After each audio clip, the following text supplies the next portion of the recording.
fully digitalized. Numero 1 sa balita, komentaryo, drama at serbisyo publiko.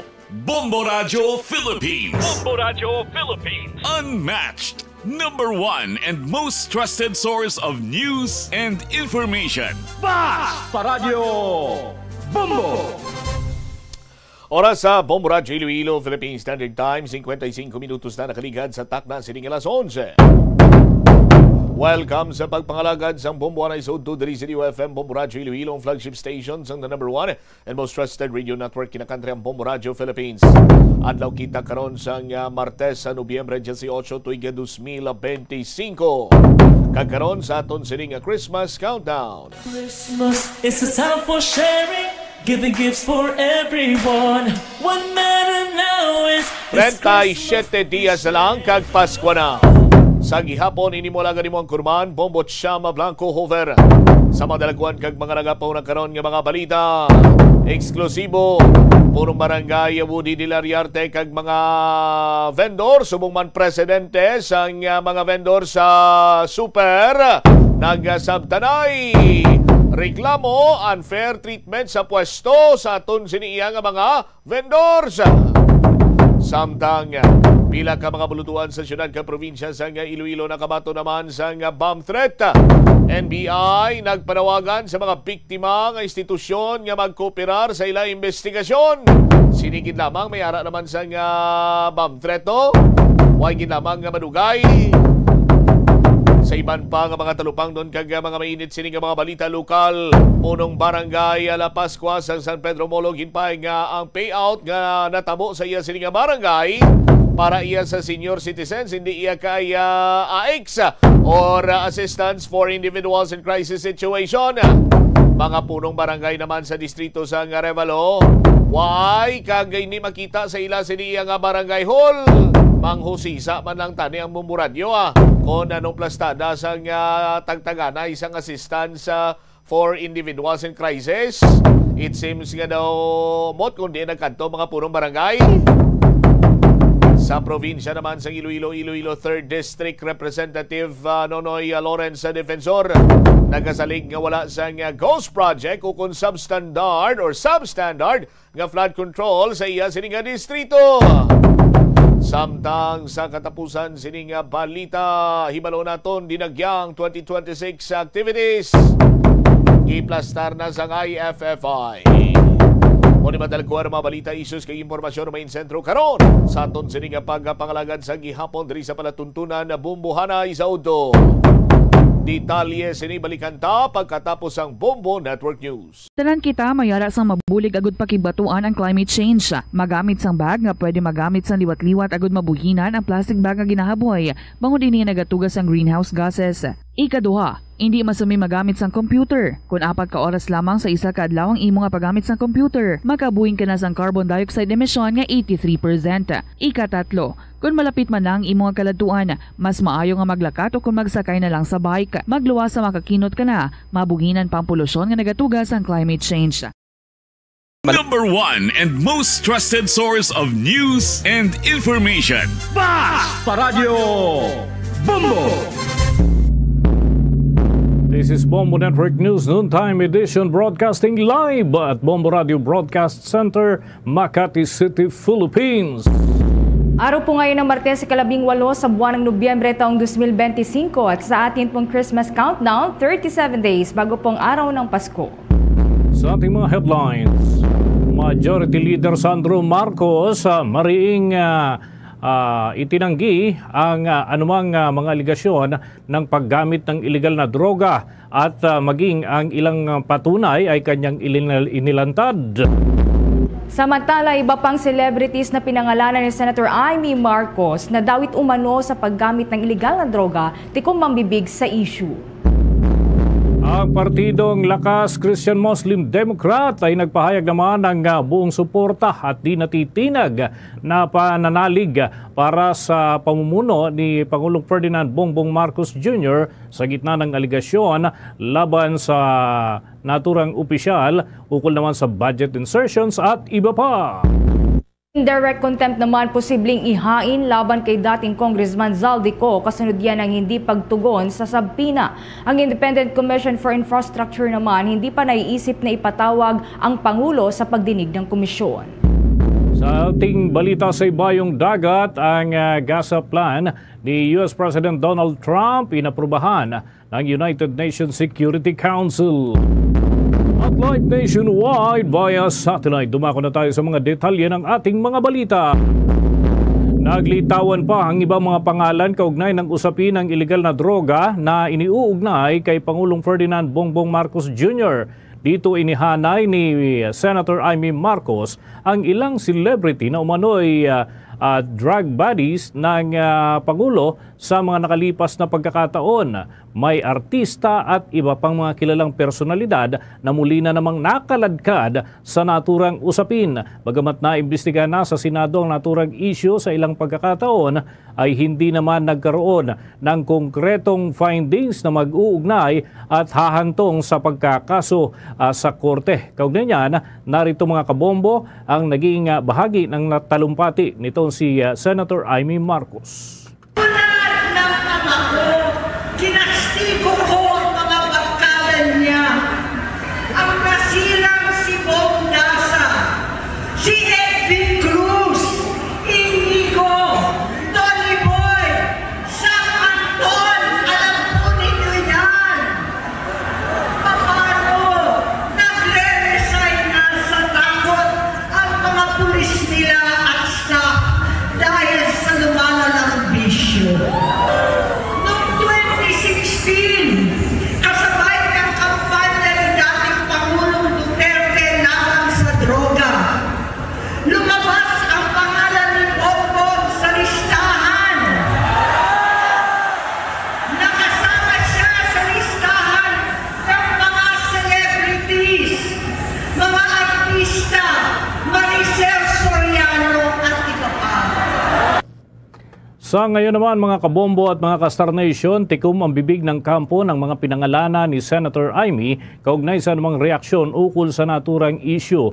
Ayon nga kay Palace Press Officer Undersecretary Claire Castro, lumang usapin na ang naturang mga paksa na inuungkat na naman nitong si Senator Amy Marcos at dumaan na sa drug test ang Pangulo, ngunit wala naman umanong napatunayan hinggil sa mga aligasyon ng paggamit ng illegal na droga ukol dyan sa mga bintang sa kasalukuyang Pangulo ng Republika ng Pilipinas. Nangyari nga mga kabombo ang paglitawan ng naturang mga usapin bago pa man ito kumandidato bilang Pangulo ng ating bansa. Sa malalaki pang balita, mariin pong itinanggi ni House Majority Leader Sandro Marcos ang aligasyon ng kanyang tiyahin ni Senator Amy Marcos na si lahat ng kanilang pamilya ay gumagamit ng iligal na droga. Sa isang pahayag ngayong araw ng Martes, sinabi ng mambabatas na ang mga pahayag ng senadora ay walang batayan, walang katotohanan at walang mabuting intensyon para sa bansa. Dagdag pa niya na ang mga akusasyon laban sa kanya, sa Pangulo at sa unang ginang ay bahagi umano ng web of lies na naglalayong guluhin ang gobyerno para sa personal na ambisyon ng senadora. Ang naturang pahayag ay kasunod ng anti-corruption rally ng Iglesia ni Cristo nitong araw po ng Lunes, kung saan naglabas nga ng matinding galit si Senator Amy matapos umanong alukin ng illegal na droga ang kanyang mga anak ng ilang miyembro ng First Family.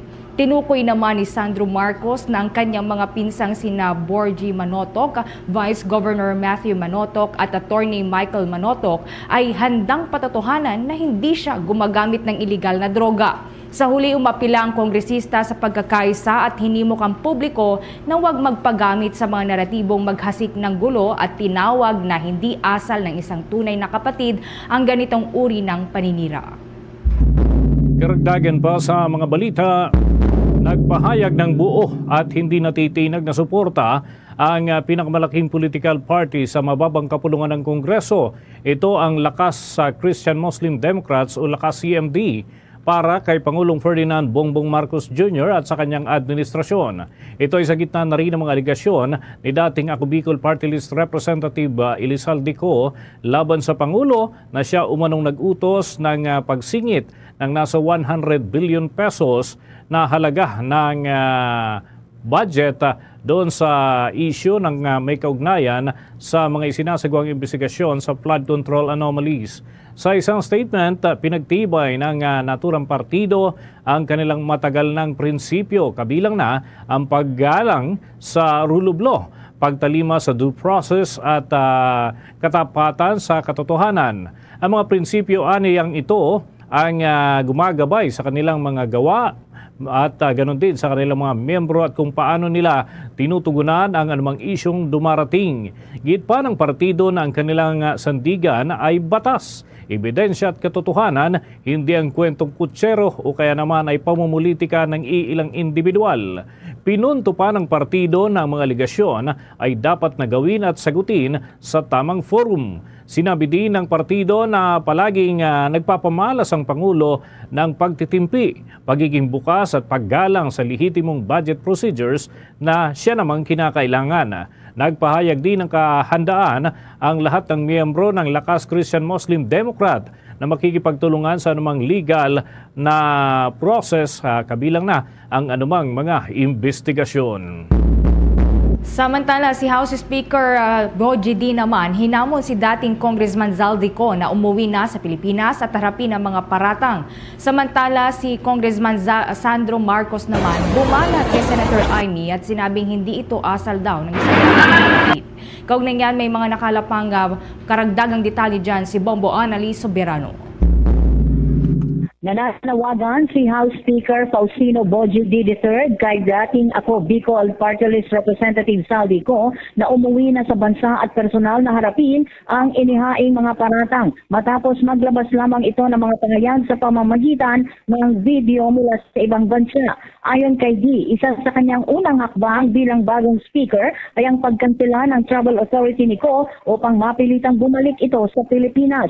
Dahil hindi pa rin umuwi ang dating kongresista, nakipag-ugnayan umano ang Kamara sa Department of Justice para mapabilis ang pagkansela ng pasaporte nito. Binanggit din ng Speaker na lahat ng iba pang kongresista pinagsusumite ng paliwanag ay nakipagtulungan at humarap sa investigasyon ng ICI. Sinabi pa ni D, hindi sapat ang paglalabas ng pahayag mula sa ibang bansa. Anya, dapat humarap si Co, manumpa at magpresenta ng ebidensya sa Independent Commission for Infrastructure. Tiniyak niyang handa ang Kamara na makipag-ugnayan sa mga kinauukulang ahensya upang tiyakin ang kaligtasan ni Co kung sakaling magbigay ito ng testimonya. Samantala sa ibang balita, binueltahan naman ni House Majority Leader Sandro Marcos ang kanyang tiyahin na si Senator Amy Marcos matapos nitong ulitin ang umano'y walang basehang paratang laban kay Pangulong Ferdinand Marcos Jr., First Lady Liza Marcos at sa kanya. Giit ni Sandro, hindi ito asal ng isang tunay na kapatid at tinawag niyang web of lies ang mga pahayag ng senadora na anya'y naglalayong manggulo sa administrasyon upang isulong ang sarili nitong ambisyon sa politika. Ayon sa Majority Leader, masakit makita kung paanong bumaba ang kanyang tiyahin sa ganitong antas at kinondena niya ang umano'y irresponsableng paratang na nagdudulot lang ng destabilisasyon. Sinabi pa ni Marcos na matagal na niyang iginagalang ang senadora dahil sa papel nito sa kanyang unang taon sa serbisyo publiko. Kaya ito ang una at huling beses na magsasalita si House Majority Leader. Anya, maging ang kanyang mga pinsang sina Borgie, Ilocos Norte Vice Governor Matthew Marcos Manotog at Attorney Michael Marcos Tuon ay nakakapagpatunay na walang katotohanan ang mga insinasyon laban sa kanya. Binigyang diin ng mambabatas na masakit ang sinasabing pagtataksil sa pamilya, lalo't na pagkasunduan umano nilang hindi papayagang madamay ang susunod na henerasyon ng Marcos sa sigalot ng kanilang mga magulang.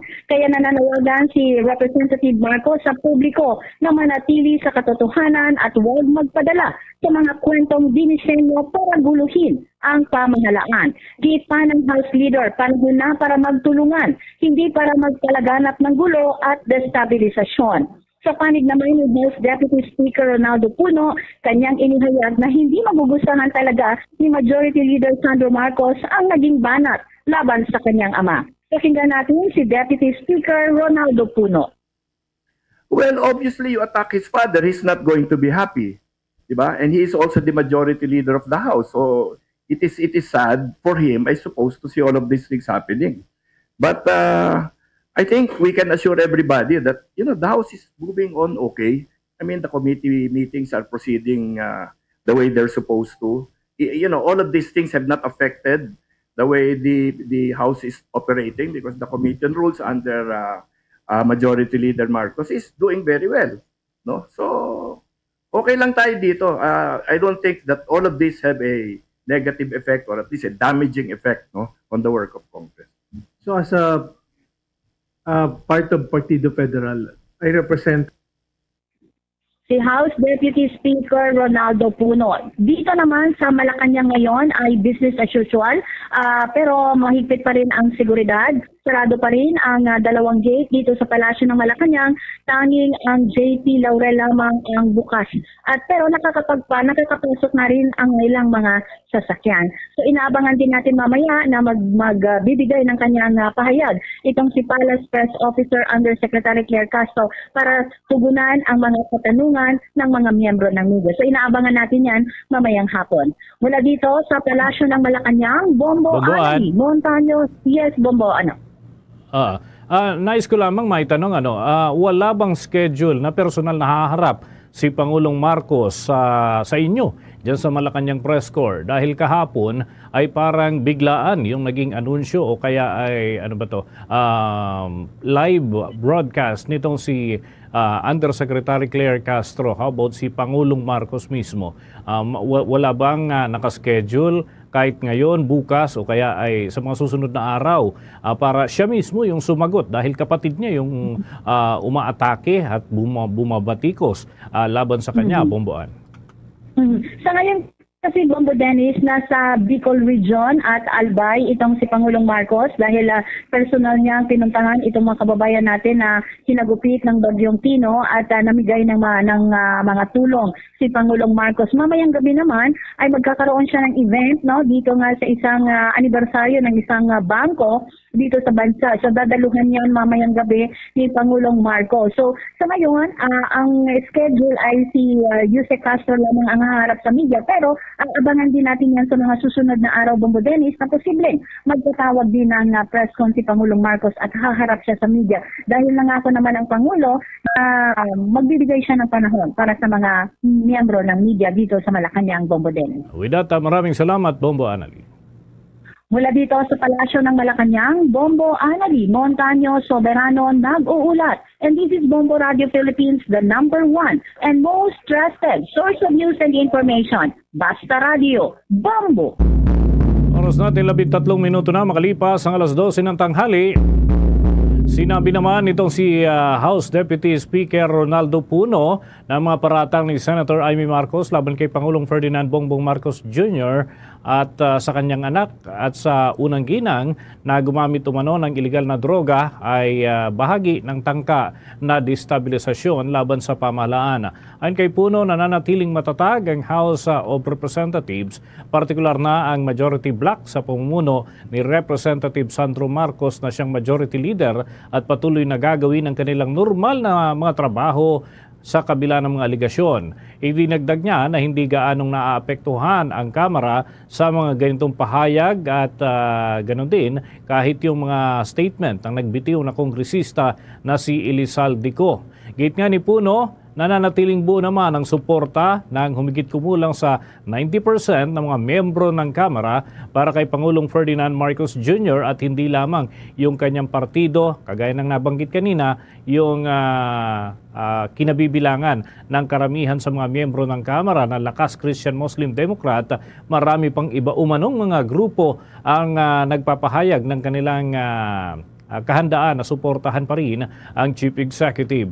Ang Palasyo Malacanang naman ay maring itinanggi ang mga akusasyon at iginit na walang batayan ang mga kahalintulad na akusasyon na ipinukol nitong si Senator Amy Marcos. Sa kabila ng kontrobersiya, nananatili namang nakafocus ang Kamara sa pagpasa ng mga panukalang batas na may kinalaman sa ekonomiya at serbisyong panlipunan, bagay na ginagawa ng umano sa mga nakalipas na pagkakataon. Samantala, hingin naman po natin ang boses ng publiko dahil marami pong mga Ilocano abay nadismaya po kay Senator Amy Marcos matapos nga po itong pagpapahiya umano sa pamilya ng first family ni Pangulong Ferdinand Marcos Jr. Kaugnay niyan may report ang Bombo Radio Lawag. Iba't iba ang reaksyon ng mga taga Ilocos Norte sa naging pahayag ni Senator Amy Marcos sa laban kay Pangulong Ferdinand Bongbong Marcos Jr. na gumagamit umano ng iligal na droga. Ayon kay Mr. Greg Mendez II, isang tricycle driver dito sa lungsod ng Lawag, hindi siya naniniwala na gumagamit ang Pangulo dahil alam niyang matinong tao ito. Sinabi pa nito na unprofessional ang paraan ng pagtrato ni Senator Amy sa mismong kapatid. Iginit nito na kahit pa mas matanda si Senator Amy ay dapat manatili ang respeto nito sa kanyang kapatid bilang Pangulo ng Pilipinas.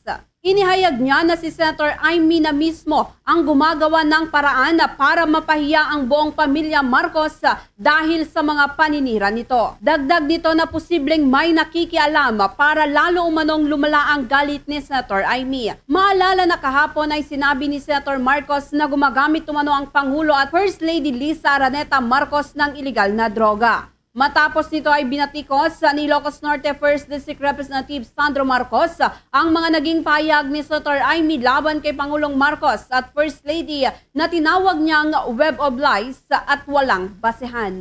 Bilang kapatid dapat kahit matanda siya pero dapat nirerespeto niya pa rin yung presidente natin. Kung tutusin yung way ng pagtrato ni Senator Amy, hindi makatarungan yun eh. Parang pinapahiya niya na yung pamilya nila eh. Siya na rin ang gumagawa ng way para mapahiya yung pamilya nila dahil sa mga nabanggit niyang mga paninira sa presidente natin. Yan ang balita mula dito sa Bombo Radyo Lawag. Bombo Eileen Arda para sa #1 and most trusted source of news and information, Basta Radyo. Bombo! Abangan mamaya mga kabombo, kukuha pa rin tayo ng iba't ibang reaksyon mula sa iba't ibang sektor at ganoon din dun sa mga political analyst para makilatis itong epekto o posibleng maging epekto nga nitong bangayan sa pagitan ng kampo nitong si Senator Amy Marcos and ni Pangulong Ferdinand Bongbong Marcos Jr. Muna tayo ng mga karagdagan pan-report mula sa ating news team. Indirect contempt, posible raw ihain laban kay dating Representative Elizalde Co kasunod ng hindi pagtugon doon sa ipinalabas na pagpapatawag ng Independent Commission.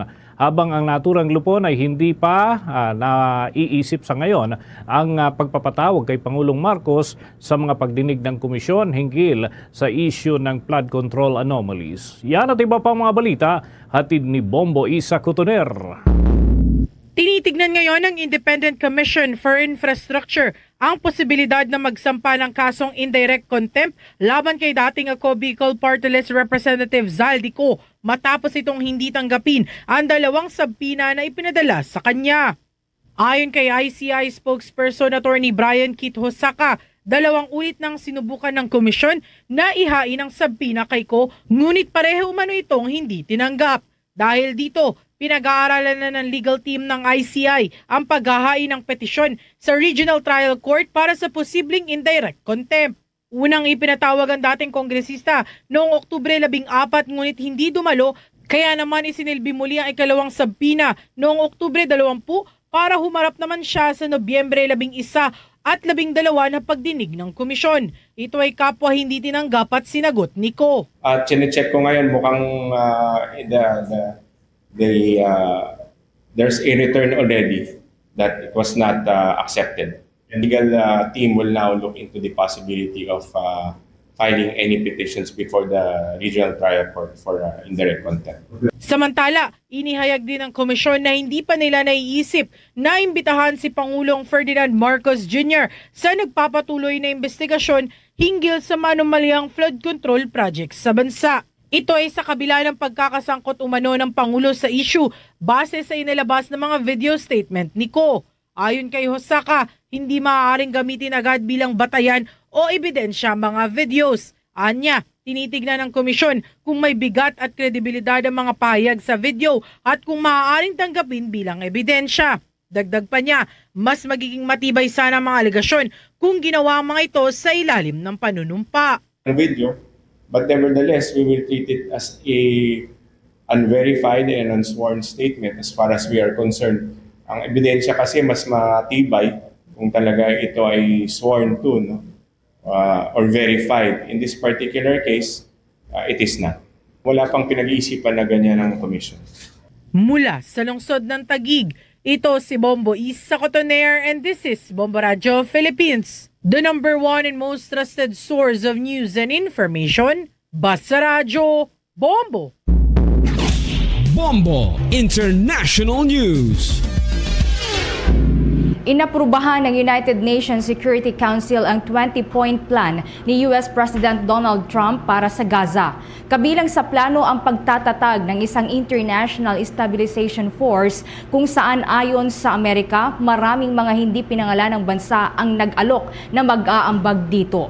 Bumoto ng pabor sa resolusyon ang 13 bansa kabilang ang United Kingdom, France at Somalia. Wala namang tumutol subalit nag-abstain ang bansang Russia at China.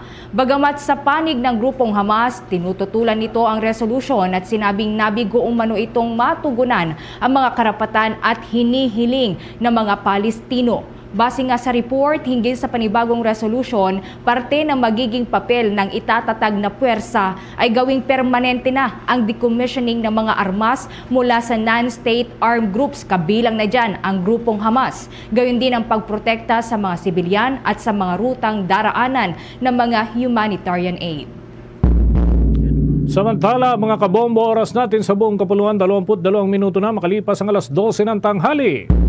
Inanunsyo ng Working People Against Corruption na binubuo na ng mga manggagawa nga itong naturang lupon ang pagdaraos ng malawakan ding kilos protesta laban sa korupsyon ng gobyerno sa Nobyembre at 30. Ayon kay Working People Against Corruption spokesperson Ed Klein, na sentro ng kanilang panawagan ng pagbibitiw ng matatas na opisyal ng bansa. Kabilang na sina Pangulong Ferdinand Bongbong Marcos Jr. at Vice President Sara Duterte. Anya, hindi na masikmura ng sektor ng mga manggagawa ang kasalukuyan daw na paghihirap ng lahat ng sektor ng lipunan na naapektuhan ng kontraktualisasyon at iba pang mga usapin. Hindi na anya sila mananahimik dahil sa kinabukasan ng mga susunod na henerasyon ang nakasalalay dito. Kaugnay niyan, narito ang naging bahagi ng pahayag ni Ed Klein ng Working People Against Corruption at siya ang tagapagsalita. Upang mag-umpisa, lahat tayo ay gusto ng pagbago. Nananawagan po ang grupo na ito sa dalawang grupo na nag-aaway ngayon, Marcos Duterte, na mag-resign sila parehas upang bigyan ng puwang ang gobyernong para sa mamamayan. Yun po ang pinaka-tampok na panawagan ng grupong ito. Hindi po makakadaloy ang pagbabago hanggat nandyan yung dalawang naghaharing uri na nag-aagawan sa bansa. Bahagian mga kabombo ng mga pahayag ni Ed Klein, ang tagapagsalita ng Working People Against Corruption. Samantala, sinigundahan din ng Migrante International na kasapi naman ng naturan ding grupo ang panawagan na magbitiw na sa pwesto ang dalawa sa mataas na opisyal ng ating bansa. Ayon kay Migrante International Deputy Secretary General Josie Pinkihan, apektado rin ang kanilang pamilya sa issue ng ghost flood control projects dahil pondo ng bayan ang ginamit dito na dapat ay nakalaan para sa mga residente ng ating bansa o lalo na yung sektor ng mahihirap na pwede sanang matulungan nito. Kaugnay niyan, narito naman ang pahayag ni Migrante International Deputy Secretary General Josie Pinkihan. Kami po sa Migrante International ay hindi natatakot na manawagan na mag-resign si Bongbong Marcos at Sara Duterte. Sangkot kami mga OFW sa issue ng korupsyon. Malalaki ang aming remittance. Sa totoo lang, last year, nakapag-remit kami ng $38.34 billion yan. No? Pero binubulsa ng mga kurakot ang mga pondo sa halip na serbisyo at regular na trabaho ang ibigay para sa mga OFW. No? Marami pang ghost project, hindi lang kami sa labas ng bansa na apektuhan, kundi pati mga pamilya na apektuhan ng mga pamilya namin sa mga ghost project na flood control dito sa Pilipinas. At hindi lang yan. Ghost project din ang DMW at DF. Lagi naman yan ang mga pahayag ng isa sa mga opisyal ng Migrante International at inaasahan mga kabombo ang pagkakasa ng Global Day of Action kung saan ay magsasagawa sila ng marcha sa iba't ibang bansa at ganun din ang kinabibilangan ho niyan ay Estados Unidos, Canada, Europa, gitnang silangan at marami pang iba na may presensya ng kanilang mga miyembro ng samahan dyan sa migrante. At inaasahan mga kabombo ang mga kasabay na aktibidad dito naman sa Pilipinas sa 30 ng Nobyembre ng taong kasalukuyan. Bago tayo umusad mga kabombo at mga ka-Star Nation, kapiling natin sa ating linya ng komunikasyon ang isa ho sa mga political analyst, nire-respetong political analyst sa ating bansa. Pabati natin sa Bombo Radio Philippines, we're nationwide and worldwide. Si Bombo Dennis Hamito po ito. And together with me, si Bombo Everly Rico. Magandang araw po sa inyo, Attorney Edward Chico. Magandang hapon din po at magandang hapon sa inyo pong tagapakinig. And Sir Dennis, na-miss na kita. Magandang hapon po sa lahat. Ayun. Attorney, kaya ho kami napatawag sapagkat mistulang circus itong nangyayari ho ngayon. Yung dati magkalaban lang sa partido, ngayon magkalaban na yung magkamag-anak. Ano ho ang inyong obserbasyon dito sa mga revelasyon ni Senator Amy Marcos laban sa kanyang kapatid at sa first family na rin, Attorney? Well, unang-una sa lahat, yan ang problema kapag mga politiko at kapag mga politiko ang nagsasalita. Siyempre may politikang anggulo yan, hindi mo asahan na magiging objective sila. Kaya mahina pa yung ating party system. So yung magkakampi noon, magkalaban ngayon. Yung magkalaban ngayon, pwedeng magkakampi bukas. Nakakalungkot, siyempre, sa pamilyang Pilipino na magkapatid sila, nag-aaway sila. Pero yan ay expected naman natin sapagkat meron ng politika na nakabahagi dyan. So that is really expected. Kaya lamang, kung titingnan natin ang epekto ng kanyang sinabi, depende kung sa mo tinitingnan siyempre. From a legal standpoint, hindi naman yan magamit laban kay BBM dahil unang-una sa lahat, yung pronouncement na yan, nangangailangan talaga yan ng testimonial support. Kinakailangan, really mag-testify talaga si Amy Marcos kung gusto niya patutuhanan yan. Because kung totoong gumagamit pa rin ng Pangulo sa ngayon, that is actually unimpeachable ground. Kasi tandaan natin sa mga grounds for impeachment, meron tayong tinatawag na betrayal of public trust, which according to the Supreme Court is a catch-all provision. So kapag sa tingin nila, you're not fit for public service, hindi lamang sa aspeto na meron kang kasong administratibo or criminal or even civil, even sa issue ng ethics. So kung gumagamit ka, so maaaring gamitin yan bilang laban sa'yo. Pero para mangyari yan, siyempre, kinakailangan si Amy mag-testify. Hindi naman enough yung ginawa niya doon sa rally at kinakailangan may bilang siya doon sa Kongreso because at the end of the day, it's a numbers game. Anyway, sa bandang uli, inaasahan naman natin na mangyayari yan sapagkat talaga nagka-falling out sila. Ang epekto lang nito, hindi ko na-realize na ganon kalalim yung kanilang hidwaan. Na sukat na lamang na willing siyang magsalita ng ganyan laban sa kanyang kapatid. Ayun.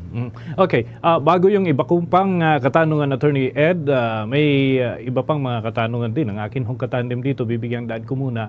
Bombo Ever, with your questions. Alright. Attorney, recently lamang po, sunod-sunod po ito pong mga inilulunsad na rally sa ating bansa dahil nga po dito sa kanilang pagtutol sa korupsyon dito sa gobyerno.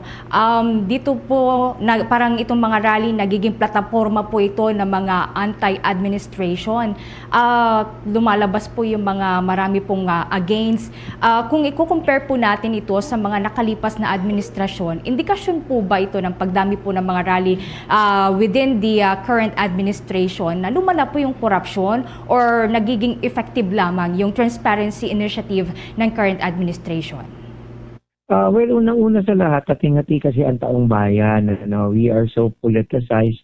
na kada mamamayan merong kulay na tinitindigan o merong personalidad na kanilang sinusuportahan. Nandiyan ang grupo halimbawa ng mga may simpatya sa dating Pangulong Duterte at kay Vice President Sara Duterte. Andiyan din yung mga sumusuporta kay Bongbong Marcos. Andiyan din yung mga kakamping, na ika nga ay nag-aabang din ng mga mangyayari. So kapag medyo mainit ang politika, asahan natin na maraming mga ganyang pagkilos. Ang kaiba lang sa mga pagkilos ngayon, hindi kagaya nung araw, medyo mas homogeneous yung kanilang pinaglalaban. Ngayon makikita mo hati Iba yung mga dumalo ng Canadian March about a few months ago. Iba din naman yung dumalo ngayon. Iba din yung kanilang pinaninindigan at tinitindigan.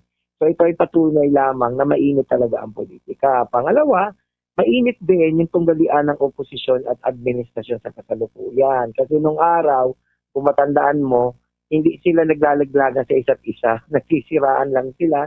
It's all really about mudslinging. Pero ngayon, beginning nung kaso nung panahon ni Gloria Macapagal Arroyo hanggang ngayon, yung gobyerno, they really go out of their way to crush their enemies or opponents. So, syempre, something that the latter wouldn't take sitting down. So, lalaban sila. At eto na nga, nagkaroon ng panukala ang Pangulo na magkaroon ng investigasyon. Syempre, investigasyon na yan, ang layunin yan, maaaring para ipaliwanag lang at hindi siya masisi dito sa flood control controversy. That could probably be his objective. Pero dahil binuksan niya, parang Pandora's box na, hindi ba? So, pag binuksan mo yung usapin ng investigasyon, hindi ka lang naman tututok sa DPWH officials kasi may web of corruption. Kultura yan, malalim yan. So, maraming individual ang masasangkot. So, kapag maraming individual ang masasangkot, may gigil din yung taong bayan. Kaya lumalabas sila para magpahayag ng kanilang saloobin. At syempre, nag-aabang kung ano ang mangyayari. So, ang ibig ko lang sabihin, yung mga circumstances sa ngayon ang magpapaliwanag kung bakit napakaraming kilos protesta, kabilat kanan. Precisely because these are the circumstances that we're in right now. As I said, mainit talaga yung politika, mainit yung tunggalian ng mga politiko, at nag-aabang tayong lahat kung ano mangyayari dito sa investigation sa flood control controversy. Right. We can also say po na yung mga religious groups like ito nga po ang Iglesia ni Cristo, like yung iba pa coming from the Catholic from the Roman Catholic Church ay nakikimiddle na rin po dito sa mga nangyayari po na mga kilos protesta. Do you think effective po ito para mapahupa po natin yung possible po na worst case scenario na mangyari due to ito nga po palawak pa ng palawak yung mga involved dito sa issue po ng korupsyon? Well, unang-una linawin natin, wala namang masama magpahayag yung mga religious groups sa kanilang saloobin. Hindi naman yan violation ng Article 2, Section 7 ng ating Constitution that says or that points to the separation between the church and state, which should be inviolable. And in fact, according to the Supreme Court, karapatan nga nila magpahayag at dapat nga na magpahayag sila because these churches or religious groups do not exist in a vacuum. Sama sila ng lipunan. So that should be clarified. Pangalawa, sa usapin naman ng investigasyon, siyempre nag-aabang tayong lahat. Alam mo kasi, marami ng ganitong initiative in the past. Napaalala mo, nung panahon ni Gloria Macapagal Arroyo, may mga napakulong din siya nung panahon ni Pinoy, hindi ba? Kasagsagan nitong Napoles cases, may mga napakulong, ganun din yung panahon ni Duterte. Pero lahat kasi yan selective. Ibig sabihin, pinipili lang yung makukulong kung sino lang yung kalaban. At nangyayari yun precisely because kontrolado mo yung naratibo, kontrolado mo yung mga ebidensyang lumalabas, at kontrolado mo yung investigasyon. For the very first time, nagkaroon tayo ng investigasyon na mas malalim at mas malawak, at bagamat gusto nilang kontrolin, may mga lumalabas na mga ebidensya na magpapakita ng lalim ng pinaguhugutan ng lahat ng ito. Kasi nung araw, ganyan yan Napoles case, you just identify kung sino gusto mong ipakulong, you zero in on the investigation on them. Ngayon, paano mo titignan na yung Pangulo mismo, na siya mismo ang nagbukas ng investigasyon ngayon, may mga lumalabas na mga testigo na nagsasabi siya mismo ay damay. Kagaya ni Saldico. Hindi ko naman sinasabi na may bilang o probative value ang sinasabi niya. Pero ang sinasabi ko lang, for the very first time, nakakita tayo ng isang investigasyon na ang dami nang naglalabasan. Ang daming taong nakakasali. And it even goes up all the way to the presidency. So, kaya ang gandang ang gandang malaman kung saan matutungo ang lahat ng ito at nag-aabang din ang taong bayan. Okay. Attorney, yung totality nito, lalo na yung itong nakalipas lamang na araw, nag-resign ang executive secretary na tinagurian the little president and yung secretary ng Department of Budget and Management at may iba pa mga nauna na nag-resign na. Sa tingin ho ninyo, lalo't ito'y nasa hanay ng financial sector, do you think makaka-apekto ito sa ekonomiya natin, yung stability and everything, Attorney? Oh, no. Yung designation nila, normal naman yan. In fact, historically, papalit-palit, they come and go. Itong mga cabinet members, precisely because they serve at the pleasure of the President. Kahit naman ng panahon ni Tatay Digong, ni former President Duterte, marami ring mga na-appoint na umalis at pinalitan at marami ring nag-resign. So this is expected. This is not really something new. But yung stability natin will not actually rest on that. But it basically rests on public perception as regards governance.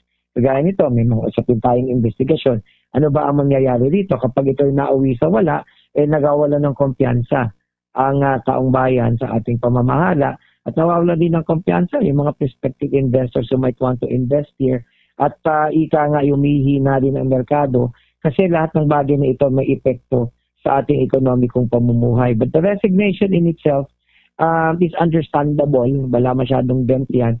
And besides, sino ba yung mga nag-design? Hindi ba? Ito yung mga nasangkot, nabanggit yung pangalan. Ito nung sinasabi ko kanina, Sir Dennis, ito lang yung investigation that is seemingly getting out of hand.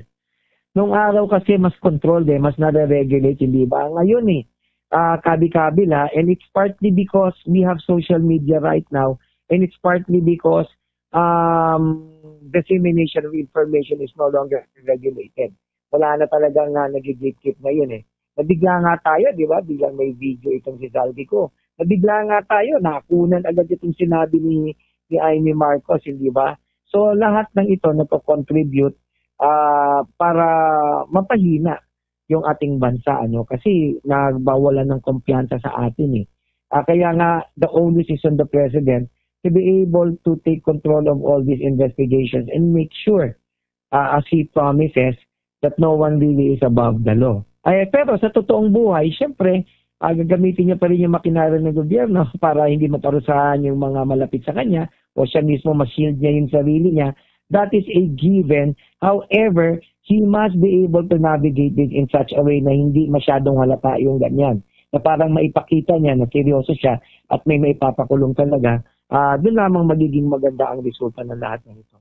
Okay, with that, maraming salamat po, Attorney Ed, sa mga impormasyon na ibahagi po ninyo sa ating mga taga-subaybay ngayong tanghali. Salamat din po, Sir Dennis. Sa susunod po. Thank you po. Mga kabombo at mga ka-Star Nation, nakausap po natin ang isang political analyst at katuwang po natin sa paghimay, pag-analisa nitong mga bagay-bagay na nangyayari ho sa atin, lalo na may matinding impact sa aspetong pang-ekonomiya sapagkat ito ay posibleng maging long-term ang epekto sa atin. Ayan mga kabombo at mga ka-Star Nation, at antabay pa tayo, marami pa ho tayong makakausap din hinggil sa mga bagay na ito upang matutukan ho natin ang iba't ibang usapin na akibat ng naturang mga development. Yan si Attorney Ed Chico. Samantala, Bombo Ever. Dumako po tayo dyan sa mataas na kapulungan ng Kongreso si Senator Erwin Tulfo, inalmahan ng umano'y korupsyon sa Bureau of Internal Revenue. Kaugnay niyan, may report si Bombo JC Galvez. Umalma si Senator Erwin Tulfo sa umano'y korupsyon sa loob ng Bureau of Internal Revenue, partikular sa umano'y pang-aabuso sa Letter of Authority na ginagamit umanong money-making scheme ng ilang tauhan ng ahensya. Inimok ni Tulfo si Bureau of Internal Revenue Commissioner Charlito Martin Mendoza na repasuin ng Letter of Authority at i-reshuffle ang mga regional directors. Sa plenaryo ng Senado, iginit ni Tulfo na marami sa kanyang mga kaibigang negosyante, kabilang na ang maliliit at single proprietorship, ang nakararanas ng panggigipit mula sa ilang BIR inspectors o examiners. Kinuwestiyon din niya ang pag-backtrack umano ng ilang examiners ng hanggang 5 o 6 na taon na anya'y nagiging paraan para puwersay ng mga taxpayer na maareglo na lamang.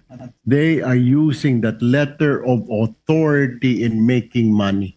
kung sa DPWH may flood control, sa BIR po is yung tinatawag na LOA or LOA. I have a lot of businessman friends and they're complaining. They even complained to my brother, Senator Raffy. Pareho ho, magkaiba yung mga kaibigan namin pero mabuti ho sana kung malalaking businessman eh. Ultimo nga maliliit, pinapatos eh. Ultimo yung mga hindi naman corporations, single proprietorship na business ang target nila. May LOA. Eh syempre ayaw mo maayaw nila magambala, then mareglo na lang. Kasi kahit na kompleto ho yung binayad, lahat ho may diresibo, some BIR inspectors, yung mga examiners, hahanapan po ng butas. Kulang ka ng ganito, kulang ka ng ganon. Saan yung ganito, saan yung ganon. Patingin nga ng ganito. Minsan, magbabacktrack pa ng 5-6 years ago. Saan ho nila hahanapin? Kasabay nito, binanatan din ng senador ang umani pagiging non-performing ng mga regional directors ng Bureau of Internal Revenue. Git ni Tulfo, hindi siya bilib sa mga regional directors ng ahensya kaya't kailangan na silang ma-reshuffle. Gayunman, tiniyak ni Tulfo ang buong suporta niya maging ng kapatid niyang si Senator Raffy Tulfo sa mga reformang naisipatupad ng bagong hepe ng Bureau of Internal Revenue. Naniniwalang senador na kaya itinalaga ni Pangulong Ferdinand Marcos Jr. ang bagong commissioner ay dahil sa tiwala nitong may sasaayos ang ahensya. Hindi po ako believe sa mga regional directors ho ninyo. I think you need to do something. You need to reshuffle your regional directors. Kasi po, they're non-performing. They're not performing, I'm telling you. Pakitignan na lang ho, Mr. Commissioner. Okay. Tama po si Senator Mix. Ayaw po namin kaaway ang BIR. Eh, lahat naman siguro tayo. Pero ang pakiusap ko siguro, sir, what we will support you. Definitely. Myself and my brother will support you. Kung anong reforms ang gagawin niyo po dyan, we will help you. We will be backing you. Hindi lang po siguro kami, pati si Senator Win Gatchalian. Kung may mga plano po kayo. But I do believe it's high time that you do something there. You have to reform that agency. Kasi po, para ngayon, yan po ang pangalawa ngayon sa Department of Public Works and Highways, the most corrupt agency. Yan po ang BIR. Para sa Bombo Network News, ako si Bombo JC Galvez and this is Bombo Radio Philippines, the #1 and most trusted source of news and information. Basta Radio, Bombo! Ang publiko naman ay hinihimo kung sakaling makaranas daw mga biktima ng scam ngayong papalapit ang Kapaskuhan ay may mga hakbang na dapat na gawin. Ito naman si Undersecretary Paraiso ng komisyon para ho sa ating sa telecommunications at iba pa ay tiwala sa pagpapaigting ng pagtutulungan ng mga otoridad at ng publiko at iba pang mga sangay ng pamahalaan laban dito sa mga insidente ng pang-i-scam ng ilang individual. Alamin natin ang mga update mula kay Bombo Grant Hilario. Inom ng Cybercrime Investigation and Coordinating Center ang publiko na huwag lamang isang tabi ang karanasan sakaling mabiktima ng online scam. Sa payag mismo ni Undersecretary Renato Aboy Paraiso, Executive Director ng ahensya, kanyang hinikayat ang mga Pilipino na itong isumbong sa kanilang tanggapan. Kung saan, bukas anya ay talagang hotline number na 1326 para sa publiko sa oras na sila ay mabiktima ng scam o di kaya ay makapansin ng kahinainan ng bagay. Ngunit aminan siyang kinakailangan pa nila itong mas pagbutihin sapagkat kakaunti lamang raw ang nagre-report ng insidente. Aniyay, ang inandang CID ganun katiwala na mareresolba pa ang walang pera o ang naranasang scamming sa online. Kaya naman ibinagi ng natrop na importante ang trust mechanism ng hotline na siyang layon makapagbigay ng kadyak na feedback sa loob lamang ng 24 na oras. Ating pakinggan si Undersecretary Renato Aboy Paraiso, ang Executive Director ng Cybercrime Investigation and Coordinating Center. When you have that reporting mechanism, you have to build trust. Kaya nga doon sa 1326, kailangan within 24 hours may feedback mechanism. Pag nag-report ka, kailangan alam mo na yung report mo alam mo na yung status ng report mo within 24 hours. Bakit importante yung trust mechanism? Kasi the real reason why we don't have a clear picture of the landscape or the scam landscape here in the Philippines is wala nagre-report.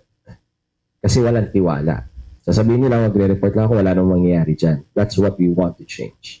So hopefully, by building the trust, makuha rin natin yung mahikayat natin mga kababayan natin na mag-report. Even if hindi sila nabiktima, that's important. Kasi sabi ni Josel kanina, even if hindi ka nabiktima. Habang kanyang ipinagmalaki naman ang matibay na koordinasyon sa iba't ibang mga ahensya para labanan ang mga online scamming at issue tinutukan ng tanggapan. Mas pinigting na anyo raw ito sa ngayon kumpara noon na siyang sa kasalukuyan ay katulong ng Cybercrime Investigation and Coordinating Center, ang Philippine National Police o PNP at National Bureau of Investigation o NBI. Muli at ipakinggan si Undersecretary Renato Aboy Paraiso, ang Executive Director ng NATO Ahensya. So law enforcement side, yes, we have a strong partnership now with yung PNP Anti-Cybercrime Group. So, and then sa NBI, again with the new OIC Director, si Lito Magno, is a personal friend and a good friend of mine. Nagkakaroon ng, ngayon madali na yung collaboration unlike before, there was parang territorial yung bawat isa before. Now it's easier. In fact, meron na kaming designated PNP personnel here in CICC. So, mas mabilis na. So, again, in terms of law enforcement, I think mas fluent na yung coordination, mas open na lahat, that we have the same. Samantala, sa kabila ng mga isyong pampolitikal na mainit o usapin sa kasalukuyan, ibinahagi ng co-founder ng ScamWatch Pilipinas na si Josel de Guzman na dapat di isang tabi ang patungkol sa scamming. Naniniwala siyang kinakailangan rin itong matutukan at mapaalalahanan ng publiko hindi rito, lalo pat nalalapit na muli ang Kapaskuhan.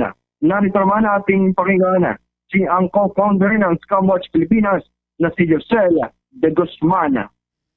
I know this is a very stressful weekend and Monday, but and Tuesday pa. So, but I think despite of what's happening on the political scene and on the national level, we should never forget that our kababayan, especially this coming Christmas, will be needing a lot of help. So this is our third year now in partnership with CICC. This is the third year that we are doing or launching the Holiday Watch 2025 anti-scam Christmas campaign. So alam naman natin na pag Pasko, dito talaga namimihasa yung mga scammers. So eventually nag-evolve.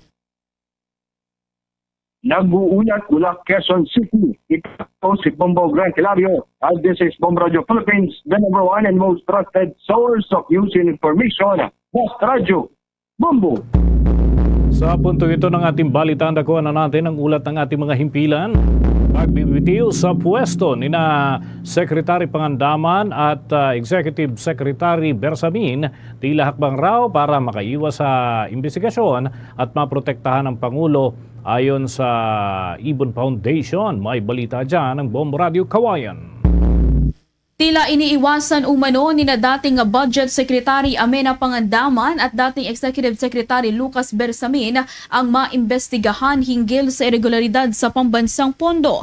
Ito ay matapos magbitiw sa pwesto ang dalawang opisyal kahapon, Nobyembre 17, matapos mabanggit ni dating Ako Bicol Representative Zaldico ang kanilang pangalan kaugnay sa controversial na budget insertions na umano'y tumanggap ng utos kay Pangulong Ferdinand Marcos Jr. upang makapagsingit ng 100 billion pesos.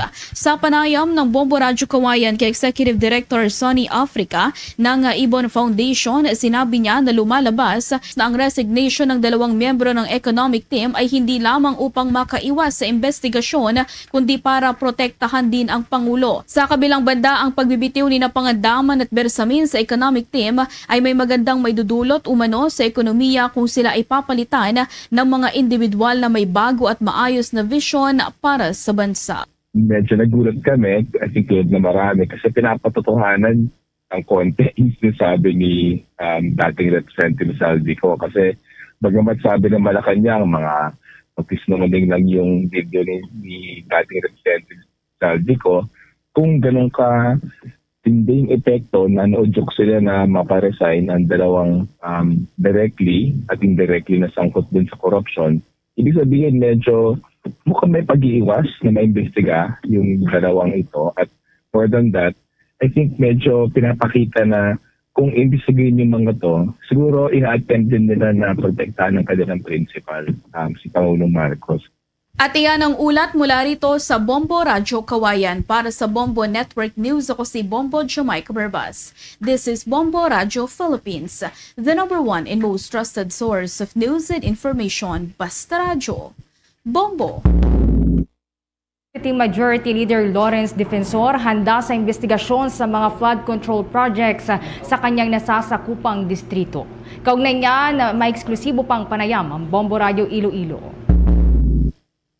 Nagpahayag ng kahandaan si Iloilo 3rd District Representative at Senior Deputy Majority Leader Lawrence Defensor sa anumang investigasyon kaugnay ng mga flood control projects at iba pang proyekto sa infrastruktura sa kanyang distrito. Sa panayam ng Bombo Radio kay Representative Defensor, sinabi niya na dapat maging bukas ang bawat kongresista sa anumang uri ng investigasyon upang ipakita na wala silang itinatago. Ayon pa kay Defensor, marami na rin na ipatupad na farm to market roads, lalo na sa mga critical na lugar gaya ng Bayan ng Mina at Pototan na kilala bilang rice granary of the province. Dagdag niya, mas marami pang farm to market roads ang ipapatupad sa susunod na taon na makakatulong sa mga mamamayan ng 3rd District para mas mapadaling maipadalang kanilang mga produkto sa ibang bahagi ng lalawigan at makatutulong din sa mga estudyante sa mas maayos na paglalakbay papunta sa paaralan.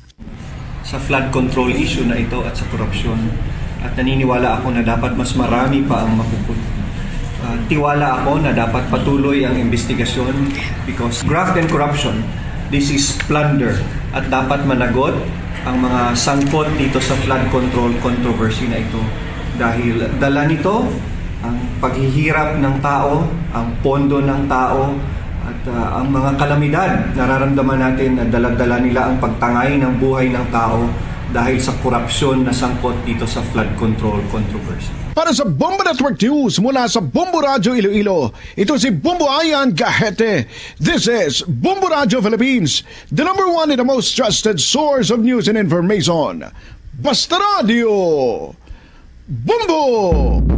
Ang Makabayan Bloc naman sa mababang kapulungan ng Kongreso naniniwala na posibleng cover-up lamang ang anti-corruption drive ng Marcos administration matapos ang kontrobersyal na video na expose nitong si Elizalde Co na dating miyembro ng kapulungan. May balita at panayam ang Bombo Radio Rojas. Naniniwala ang Makabayan Bloc sa Kamara na seryoso at mabigat ang aligasyon na ibinulalas ni dating Ako Bicol Party List Representative Zaldi Co sa kanyang kontrobersyal na video expose. Ayon sa video, umano'y may 100 billion pesos insertion sa pambansang budget at nagdala siya ng maleta ng pera kay Pangulong Ferdinand Bongbong Marcos Jr. at kay dating House Speaker Ferdinand Martin Romualdez. Sa panayam ng Bombo Radio Rojas, sinabi ni Kabataan Party List Representative Reni Luis Co na hindi kapanipaniwala na ngayon lamang lumabas si Zaldi Co sa publiko upang ipahayag ang kanyang opinyon. Ani Representative Co, patunay lamang ang mga pahayag ni Zaldi Co na sistematikong korupsyon sa bansa at habang lumilipas ang mga taon, lalo itong lumalala. Dagdag pa niya, posible ang anti-corruption drive ng Pangulo ay isang cover-up lamang upang itago ang tunay na kalagayan ng gobyerno. Giit ni Representative Co, hindi lamang bagong leader ang kailangan ng Pilipinas, kailangan din ng konkretong aksyon upang wakasan ang matagal nang umiiral na korupsyon na nagpapahirap sa mga mamamayan. Sa tingin ko napaka-seryoso ng alegasyon na ito. Hindi rin ito binibitawan ng basta-basta lang. Siyempre, may basa tayo na may oportunismo na nangyayari dito dahil siya na yung poster boy ng corruption at gusto niya may pagsalba din sa kanyang pangalan.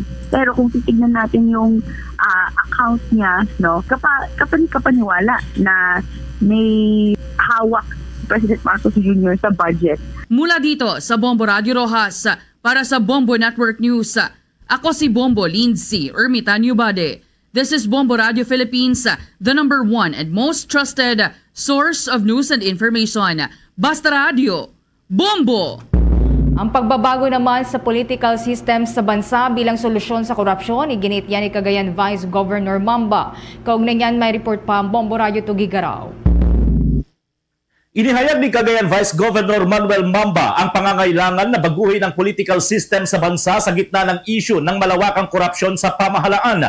Ayon kay Mamba, kung hindi babaguhin ang sistema sa pagpili ng leader sa bansa, ay mauulit ang pagnanakaw sa kaban ng bayan na nagsimula pa kay dating Pangulong Ferdinand Marcos Sr. Dagdag pa ni Mamba, ang demokrasya ay hindi lamang sa pagboto ng leader, kundi sa kung sino ang nakikinabang para rito. Inihalimbawa ng vice-gobernador na sa ibang bansa na walang eleksyon at pinipili lamang ang leader, subalit maayos ang pamamahala sa kanilang gobyerno. Kasi insist tayo ng election. Wala namang nangyayari. Katatapos lang ng election natin 3 or 4 months ago. So, is it better now? Wala. It's worsening. So, yung ba ang kailangan pagpapalit ng liderato o yung pagpapapili ng mga liderato? Yan ang ulat mula rito sa Bombo Radio Tuguegarao para sa Bombo Network News. Ako si Bombo Anselmo Bangan Jr. And this is Bombo Radio Philippines, the #1 most trusted source of news and information. Basta Radio. Bombo! Mga kabombo at mga ka-Star Nation, manatiling nakatutok sa mga kaganapan sa Luzon, Visayas man o Mindanao, pati na sa ibayong dagat. Maaaring masubaybayan ng tuloy-tuloy ang ating mga palatuntunan sa pamamagitan ng Bombo Mobile App, YouTube, TikTok at maging sa Facebook Live. Dito sa Luzon Region mga kabombo ay masusubaybayan ang ating mga programa sa ating mga himpilan. Unahin ko na dyan sa lalawigan ng Isabela. Nariyan ang Bombo Radio Kawayan. Kung kayo naman ay nariyan sa probinsya ng Pangasinan na atin hong impilan, umiere dyan ho sa naturang probinsya, Bombo Radio at Star FM Dagupan. Samantala, dyan naman sa Cordillera Administrative Region, Bombo Radio and Star FM Baguio. Abang dyan sa lalawigan ng Albay, Bombo Radio Legazpi. At dito sa Metro Manila 102.7 Star FM Manila. Diyan pa rin po sa may Luzon area, partikular na sa may Cagayan Valley Region, maaari niyo pong tutukan ang Bombo Radio Tuguegarao. Habang sa Ilocos Region, nariyan naman po ang Bombo Radio Lawag, Bombo Radio Vigan at Bombo Radio La Union. Habang sa Bicol Region, nariyan naman po ang Bombo Radio Naga. Mga kabombo Castor Nation, muli po namin kayong inaanyayahan, samahan po kaming manalangin ng Orasio Imperata for Peace.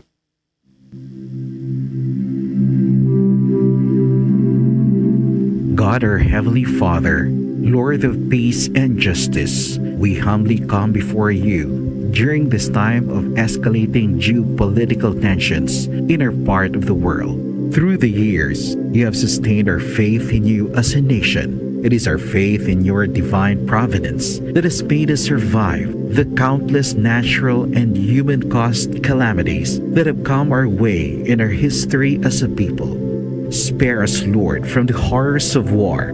Hear our pleas as we cry out to you. Have mercy on us, Lord. Rescue us from the malevolent forces that influence world leaders. For we believe that our struggle is not against flesh and blood, but against the rulers, against the authorities, against the powers of this dark world, and against the spiritual forces of evil in the heavenly realms. We pray for your leaders entrusted with making crucial decisions for our nation. We place all our hopes in you, seeking your forgiveness and mercy for the times when our fears and suspicions have tainted our perceptions with ethnic biases and prejudices verging on racism. We earnestly pray, Lord, that you make us instruments of your peace. Where there is hatred, let us bring love. Where there is injury, pardon. Where there is doubt, faith. Where there is despair, hope. Where there is darkness, light. Where there is sadness, joy. Through our Lord Jesus Christ, your Son, who lives and reigns with you in the unity of the Holy Spirit, God, forever and ever. Amen. Our Lady, Queen of Peace, pray for us. Saint Michael the Archangel, pray for us. Saint Joseph, pray for us. Saint Francis of Assisi, pray for us. Saint Lorenzo Ruiz, pray for us. Saint Pedro Calungsod, pray for us. Christmas is a time for sharing, giving gifts for everyone. What matters now is this Christmas we share the love. Mga kabombo Nation, sa atin pong Christmas countdown, 37 days bago pong araw ng Pasko. This Christmas we share the love. Luzon, Visayas at Mindanao, yan ang kalipunan ng ating mga balita para sa pantanghaling edisyon ng Bombo Network News. Ang back-to-back winner sa Catholic Mass Media Award for Best News Program. Mula rito sa Bombo News Center, Makati, this is Bombo Radio Philippines, the #1 and most trusted source of news and information. Basta Radio, Bombo! For the most trusted source of news and information, visit our website at www.bomboradio.com. Follow us on Bombo Radio mobile app, Facebook, YouTube, TikTok, and X, formerly Twitter.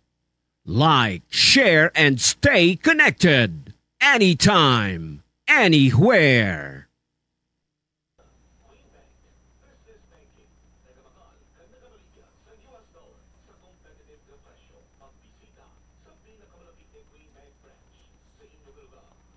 Imbukada sa aton sining pagpangalagad pampaswerte, may winner kita.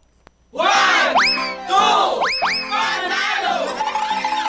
Narito na ang isang nanalo ng 1,000 pesos in cash plus gift pack. Atensyon, atensyon, atensyon sa mga taga-barangay Sinikway Lapos. Magahalin dira ang aton sining winner. Yan sining proof of purchase are Florete Coupon, 77 anyos. Congratulations, Rodrigo Amar! Rodrigo Amar, sang Sinikway Lapos, ginlawag ikaw ni Bombo Cham. Nagahulat na diri sa imong 1,000 ka pesos ka cash plus gift pack nga sulod pa sa Orocan nga balde. Ano pang ginahulat mo? Magdalikat na sa estasyon sang Bombo Radio diri sa Dalan Mapa, syudad sang Iloilo. Sa liwat, congratulations, Rodrigo Amar. Ang proof of purchase are Florete Coupon. Rodrigo Amar, congratulations sang Sinikway Lapos. 1,000 pesos cash nagahulat sa imo plus gift pack nga nasulod sa Orocan nga balde. Agod nga mangin klaro, wala sa dahil wala sa hokus-pokus ang aton sining daily draw ginatambungan gid sa aton FD representative si Ma'am Gemma Tabiano. Sa liwat, congratulations Rodrigo Amar sa Sinikway Lapos, R Florete Coupon ang iyang sining gingamit nga proof of purchase. May bomb threat na naman nga nabaton. Sinigin lamang adlaw pila ka mga bulutuan diri sa bahin sa syudad sa Iloilo. Lakip na diri ang probinsya sa Iloilo. Dugay-dugay sini banwa sa aton sini nga mga kabombo mangin bomb threat capital of the Philippines na kita. Kon hindi iya kamay na bakal, kon hindi iya paghatagan sang mabaskog sining mandato sa aton sining mga opisyales diri ang pag-deal and siguro paghatag sa solusyon sa sining bomb threat nga nagaklinabo diri sa syudad kag probinsya man sa Iloilo. Check taton si Bombo Krill Milyasa. Bombo Krill sa report, please go ahead. Pila naman ka mga buluthuan sa syudad kag probinsya sang Iloilo ang nakabaton sang pagpamahog o kun bomb threat subong nga adlaw November 18 sa probinsya sang Iloilo Bombo Cham nakabaton ang Haniway National Comprehensive High School samtang sa syudad sang Iloilo ang mga buluthuan naman sang Iloilo City National High School, Ramon Avancenia National High School, Iloilo Doctors College, amuman ang Central Philippine University nga liwat nakabato halin sa account nga nakapangalan kay Rick kag nahibaluan nga amuman ini ang nagpadala sang mensahe kahapon. Nakabaton man ang University of San Agustin sa City proper Iloilo kung sariin ang mensahe sang pagpamahog naghalin sa isa ka account nga nakapangalan kay Jenna Marie kag ginapahayag sini nga mayara siya sang gintanom nga duha ka bomba sa sulod sang eskwelahan kag pahayag pa sang sender Bombo Trump nga hindi nahugot kuno ang seguridad sang eskwelahan kung sa diin nakapangayo ini sang bulig nga itanom ang bomba sa isa sa mga security guards. Ang amiara man nga nabaton sa probinsya sang Antique, ang St. Anthony's College sa San Jose, nakabaton na ini sila sa nga bomb threat subong nga adlaw. Ang mga bulutuan nga nakabaton sa nga pagpamahog gilayon nga ginpang suspend ang klase kag opisina kag ginpapauli man ang mga estudyante agod agod masiguro ang ilang seguridad. Bangod sining ang mga asod-asod nga pagpamahog, nagpatawag sa case reference kahapon nga adlaw si Mayor Isa Treñas sa mga otoridad no lakip na dira ang National Bureau of Investigation o ng NBI-6.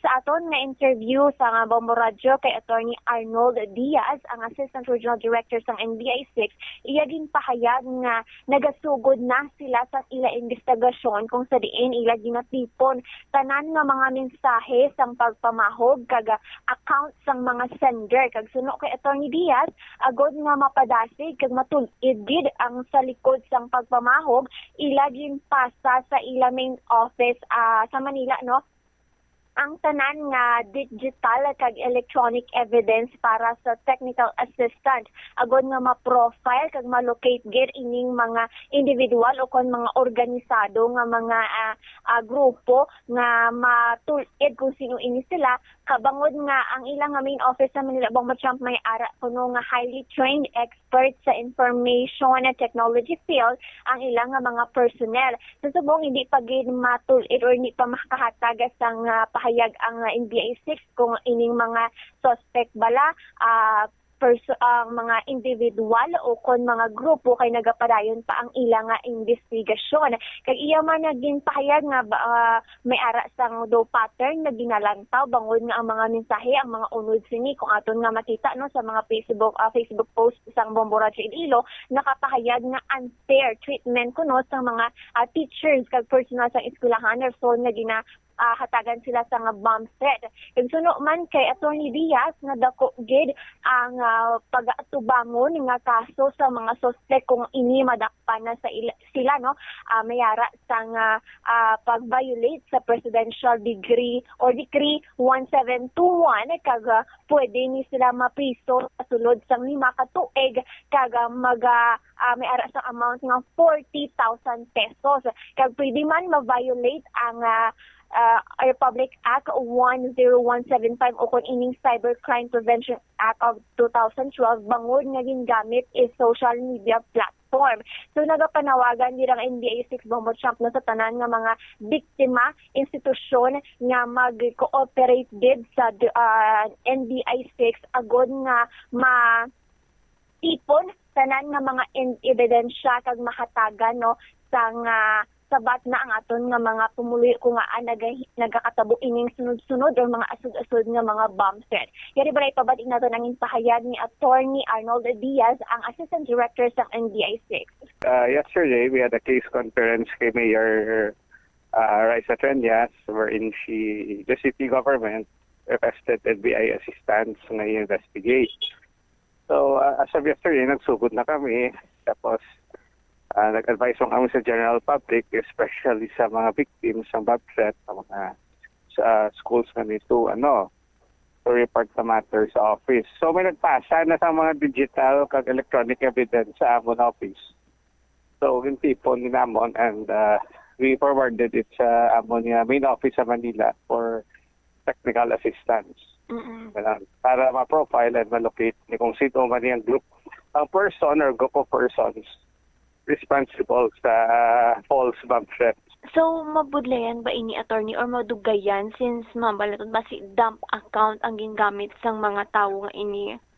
Well, it depends, no? Kaya continue sa paghimo sang bomb threat. So, what we're doing right now is gina-document ini naman. So, ang iba niya victims cooperate from sa Amon office.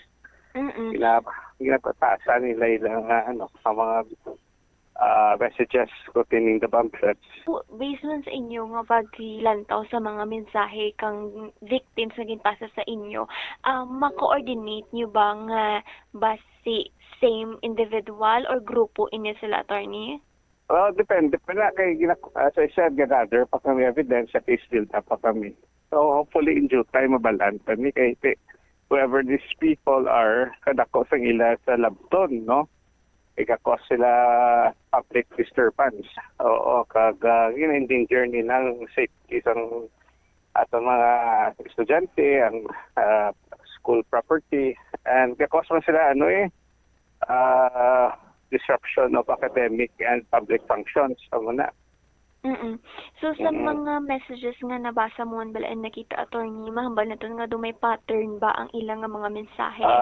Sige lang na profile pa na namon, that premature pa no, kay wait pa kami sa iba nga messages sa iba nga nga schools, no? So hindi pa naman comment sila kay sensitive ng issue. So if ever attorney nga may ara na suspect, no, anahan ang mapasaka naton nga kaso sa ila. Pwede na sila kasuhan sa violations ng PD 1727, ang making false bomb threats or bomb jokes, no? Kagiyan na penalty kabukat 5 years na sa imprisonment, may fine na 40,000 or both. Aside from that, kay ang gingamit social media platforms, so may mag-rebate ng liability kay ka-fall pa na sa Section 6 ng RA 10175 ang Cybercrime Act sa bala. So, mo sina. So, kanako, isang salatun sa tabo nga ni or group of persons kung sidugin nga ni sila. So, attorney, malocate nyo na ba by SIM nila or by account sa Facebook? Ano ang inyong pag-process? Mga technical matters, kami na tabo nga kabalo sila. So, hindi ko na competent mag-comment on that matter for now. Depending pa man ang investigation. Okay, so ako panawagan ako sa mga ibang nga institutions or establishment nga na-victimize ng bomb threat nga tali mag-cooperate sa investigation by going to our office and reporting it formally. Kahit this is a matter of public concern, no? So dapat mabuligay tani kahit we can only solve this problem if may participation sa aton nga mga sa community, sa schools, and everyone naman na. Si Attorney Arnold Diaz, ang Assistant Regional Director sa NBA 6 Bombo Champ, no? So, sa subong sa aton nga pagmonitor, do nagataas lang ang mga eskwelahan nga nakabatol sang pagpamahog o kon bomb threat Bombo Champ. Alright. Tiano ang balsang kapulisan aton Bombokrel? Aton ginapag-angutan kung tani ang mga aton nga kapulisan apang wala pa sila may ginpahayag sa aton na maging hatag nga interview bangod nga nag-ongoing pa sa ila or sa subong ang ila nga mga meeting Bobo Champ. So tinguan naton liwat no kung matapos ang ila nga meeting kung pila na gid man bala ang record sang mga eskwelahan kay hindi na lang gidiri sa probinsya sang Iloilo, ara na gani sa probinsya sang Antique Bombo Champ may ara na sang pagpamahog. So antaw naton kung pila na gid man in total ang mga eskwelahan nga nakabato sa pagpamahog kag kamusta na ang ilang investigasyon Bombo Champ. All right. Para sa dugang nga mga detalye may kaantanan diri sa asud-asud nga mga bomb threats sa probinsya kag syudad sang Iloilo, pagabantayan lang sa ibang nga public affairs program sang Bombo Radio Iloilo. Ini si Bombo Cropa ni Salis Miliaza and this is Bombo Radio Philippines, the #1 and most trusted source of news and information. Basta Radio Bombo. Salamat kid Bombo Krill, tingubon ta na lang liog ko kay Bombo correspondent naton Joseph Buen Consejo dito sa may Antique Engineer kay ang St. Anthony's College nakabaton man sang bomb threat sining lamang aga muni ganing ambal ko blakina ako mas maayo kung tani nga may mga medyo mabrubugat bla sining mga hulag, no? Or may mga mandato, may mga ultimatum ang aton sining mga opisyales, particularmente sa bahay labi karon ni Mayor Raisa Treñas kay daw kasubong na lang yang ginahimo kita kalingawan sining individual or grupo, no, nga daw halos siya kadadlaw may bomb threat nga mabaton kita nga mga reports. Di ko imagine nga naghalog kuno ang pagbantay sa pila ka mga bulutuan dire kag nagbulig pa ang security guard sa pagtanom sa bomba. Makon mus na banwa. Anyway, balikan ta na sa aton man sini nga pagpangalagan. Check ko na si Bombo correspondent Joseph Buen Consejo direktamente sa probinsya kang Antique. Bombo Joseph, please go ahead. Yes, Bombo Trump, nakabaton sang bomb threat ang St. Anthony's College ginabulubanta alas 7:43 kaina sang aga pagkatapos ini sang flag ceremony sang nasambit nga eskwelahan na Bombo Trump. So after sang ilang flag ceremony, ang ginsendan sang mensahe amo ang ilang isa ka security guard mo champ, kag ang nag-send sang message amo ini si Babio Fricks Bomojamp. So suno sa iyang mensahe, 8 ka bomba ang iyang gintanom sa sulod sang St. Anthony's College. Duha diri ang didto sa may bahin sang kinder department o kung sa may grade school department sang St. Anthony's College, kag ang 4 diri Bomojamp amo ang sa may main campus gid sang St. Anthony's College. Pero sa iyang mensahe Bomojamp, waay niya na kumpleto kay kung aton nga i-add ang duha kag ang 4, bali 6 lang ka bomba kung may ara gid man nga natanom siya. Pero ang duha ka bomba waay niya gid state kung diin gid man niya bala Bomojamp na tanom. So far upon investigating sa aton nga mga kapulisan sa may San Jose Municipal Police Station, waay man sing may kamalamalahan nga mga bagay o kung any object sa sulod sang grade school department at the same time sa may main campus sang St. Anthony's College, kag gilayon nga resume ang klase Bomojamp. Samtang sa piyak kabahin na Bomojamp, alas 9:21 na nga, nakabato naman niya sang bomb threat ang Pangpang National High School, diri naman niya sa may Banwa sang Sibalong Bomojamp, kag ang messenger sang nasambit nga bomb threat amo si Yoro Ocheo. So inatinghuan pa nato no nga magpakigangot sa mga kapulisan sa Sibalong Municipal Police Station bangod sige pa ang ilang investigasyon. Samtang Bomojamp diri naman sa University of Antique, grabe naman ka strikto ang ginapa-implementar sang aton nga mga security guards. So ginatan-aw gid sang maayo ang mga bags sa mga estudyante upon entering the school. At the same time, ang mga motorsiklo sa mga estudyante nga nagapasulod pagwa. Sa nasambit naman ng eskwelahan sa University of Antique, amo ang ginapaduyo gid pati ang ilaya nga mga toolbox o kung ang ilang mga compartment, ginatan-aw kag gina-double check Bomojamp kung may ara bala nga mga objects nga mga kamalamalahan na Bomojamp. All right. Direkta diri sa probinsya sa Antique, ini si Bombo correspondent Joseph Buen Consejo, and this is Bombo Radio Philippines, the #1 and most trusted source of news and information. Basta Radio, Bombo. Salamat gid na Bombo Joseph Buen Consejo, aton correspondent direktamente sa probinsya kang Antique. Ang bomb threat nga nagakalinabo diri sa syudad, probinsya sa Iloilo, nakadangat na sa probinsya kang Antique. Ang makabig naton sa subong nga mga tinion bilang outrageous.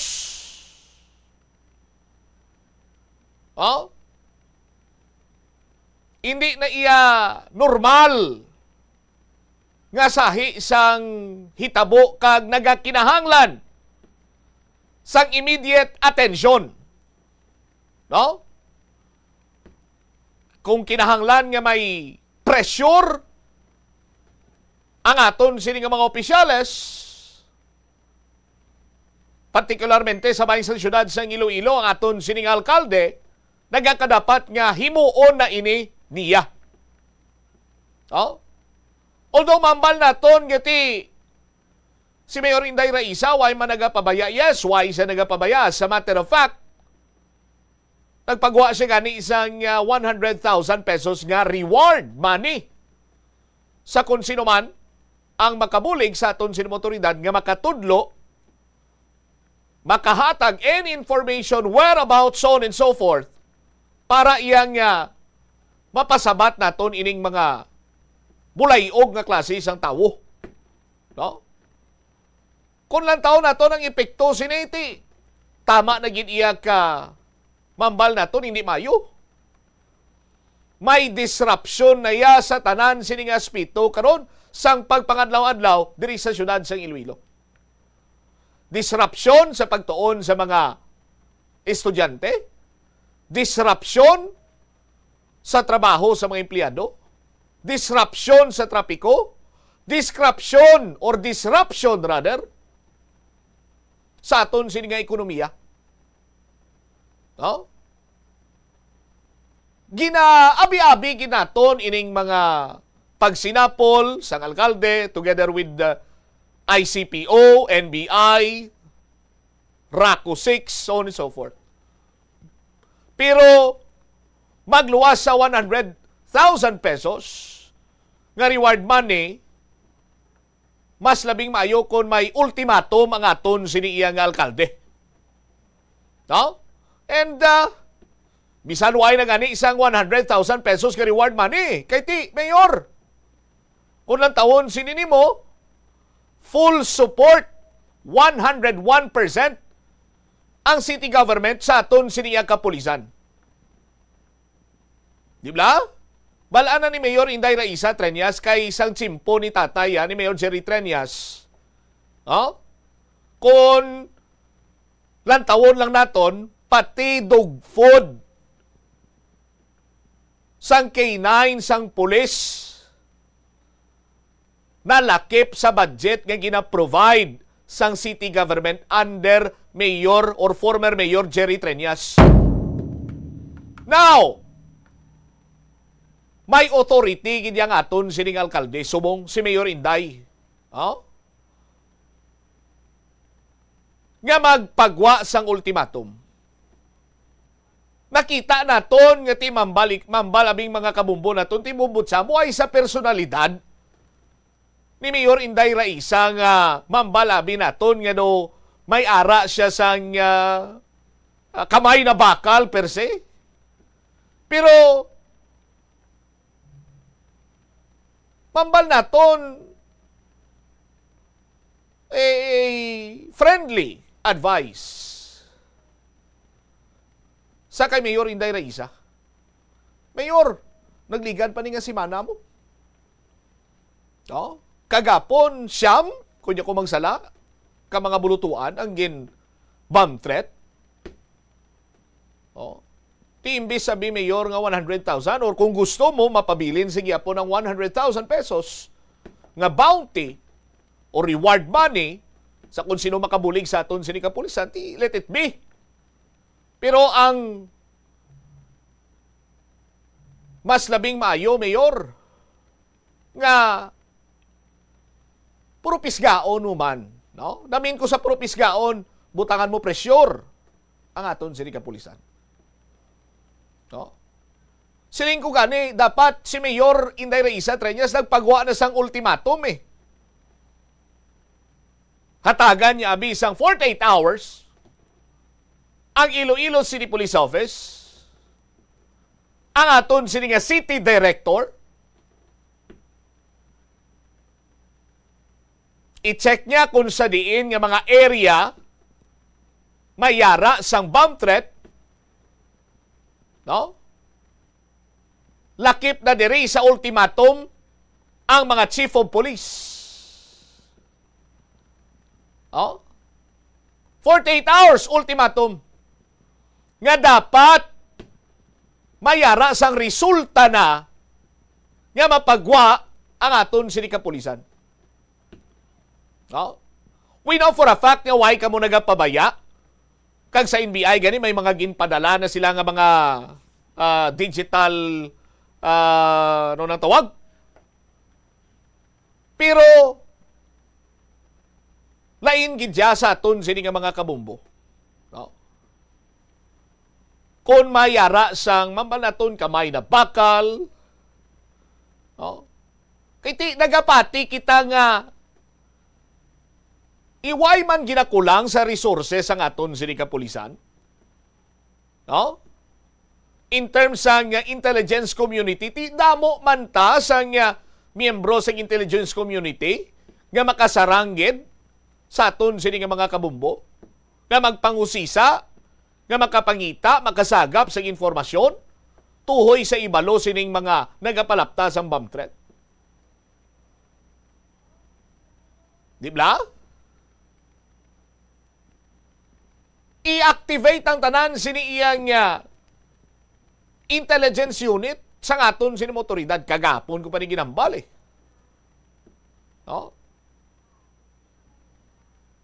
sa aton sini mga kabumbo. Kay kon hasta lang kita sa napadala na ni namo ng amo sini, napadala na ng amo sini, ginaimbestigaran na sa karon, utoy-utoy ito yakadlaw ang mga sapat nga nagapalapta sining bomb threat. Nga mo na gani ambal ko bala suliton ko. Okay, makakurol ba ang pagkapriso? Mabayad sa multa nga 40,000 pesos? Ang pamangkot, madakpan nyo kami ayhan. Di utoy-utoy ang iban siniguro kay lilihi na to sa kadlaw. Pero ang natuga nga huol sa tanan nga spito sang pagpangadlaw-adlaw diri sa syudad kag sa iban pang mapiktado nga lugar, dako ng damage nga natuga. Oh? Kay kung lang tao mo lang kagapon, kantin, subong pagid. Oh. Tigin pangapitalan man mo sa mga naganegosyo sa kantin. Ti kung ideklarar ni mo nga wala namang klase, sino mabakal sang ginpreparar nga pagkaon sa kantin? Ang dako nga mahalitan ang mga estudyante.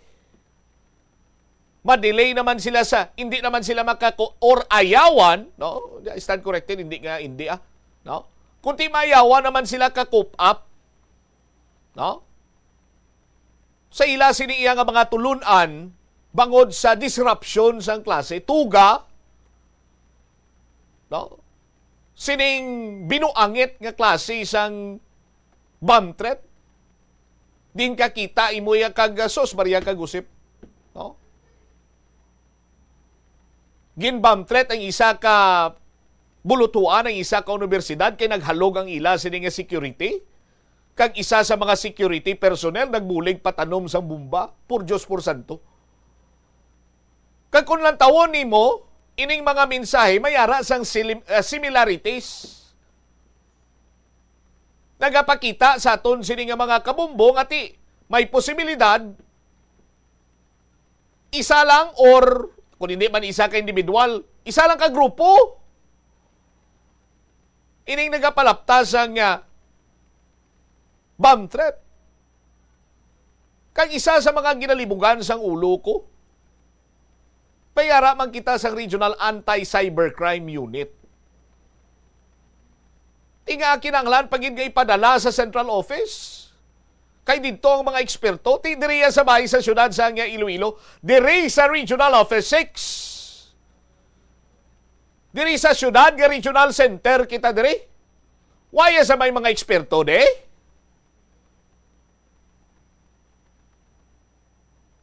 Damo sa mga nagakomento. And I do believe nga may mga punto man sila, but galibog ang ulo ko kay kung maghimo ikaw sang imo sini nga account sa social media, gina-require ka kung hindi imo email, bisan email mo na lang gani subong, gina-require ka nga ibutang dira nimo ang imo sini nga cellphone number. Kag bangod sa sinang cellphone number, subong di bala nakarehistro na tanan sini nga mga cellphone number. May mga the so-called sini iya digital footprints. Hindi gid ina matrace, hindi madala, hindi masarangan sang unit or departamento sa aton kapulisan, sa aton motoridad, diri iya sa regional offices naton. Oh? Ti ano karon ang plastada nung ginapakita si Banwa nga hindi gid iya makasangkol, wa isang ikasangkol, inutile ang aton sino motoridad re? Nga ang masarangan lang nila kag ayawan pa sila gani kasulbare. Bisan kinawatay na lang sang karbaw kag baka? Bisan ransak lang gani. Do ayawan sila? Oh.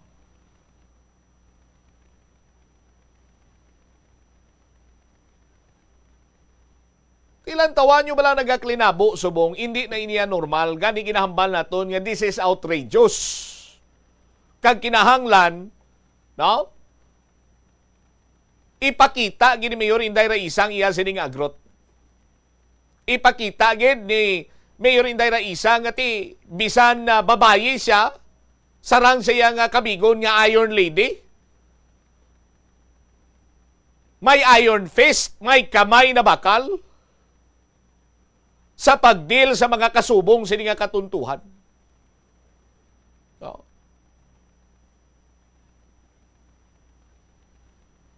Siguro ang talatapan sang IT department sang city government makabulig man dira. Di ba? I-activate Mayor Inday Raisa, all hands on deck. Oh, may IT department ang city government, di ba? Di dapat pabuligon man ini sila. Araw-araw pa karon nga hindi gina nila matukiban, mas maalam pa sila ini mga bug hackers gani. Oh, ano nang tawag sila? Scammer, no? Ano gani? No hackers man. Oh. Sa mga tinaga ni Bumbutsa, mga bug hackers. Oh. Hindi ba? Oh. Amo sina, no? Gapanawagan kita kay Mayor Inday kung why isang pressure bisan jutay lang. Di ba si kung huluhan doon ka lang sa aton silang otoridad. Hambalon ka lang ati Mayor, hulat-hulaton ta lang kay napadalata naman ini sa opisina to sa may central office, napadalata naman mo sa inyo. Ang mga tao ko sumong Mayor nakadeploy na. Basi kung istoryahan ka lang bala Mayor, Inday nila sang pinolis o kung ano man nga sistema sang pag-istorya nila. Mas maayo gidya nga may pressure. Oh? 48 hours.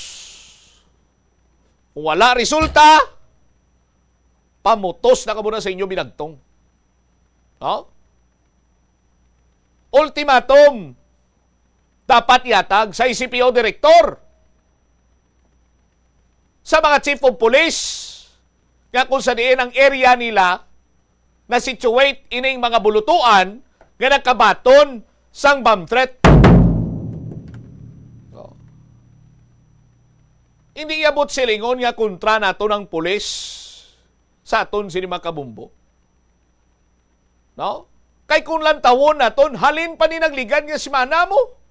Tiway gid gyapon.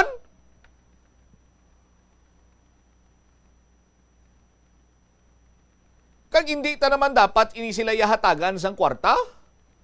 Nga sort of reward. Bisan hambalon pa nila. Tiway man kami na yabumbot sa ni Sintimos. Iya na iya sa informant.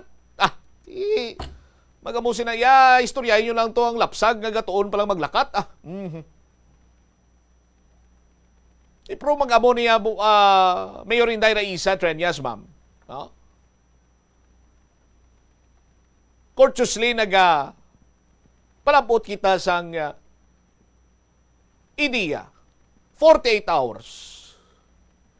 Kung hindi niya maka-provide any information, development, ngita kita sang bag-o sining mga opisyal nga magpamuno kag maka-deliver sang trabaho in terms mga biyan sa sining ginatawag nga pagpabilin sang peace and order diri sa syudad sa Iloilo.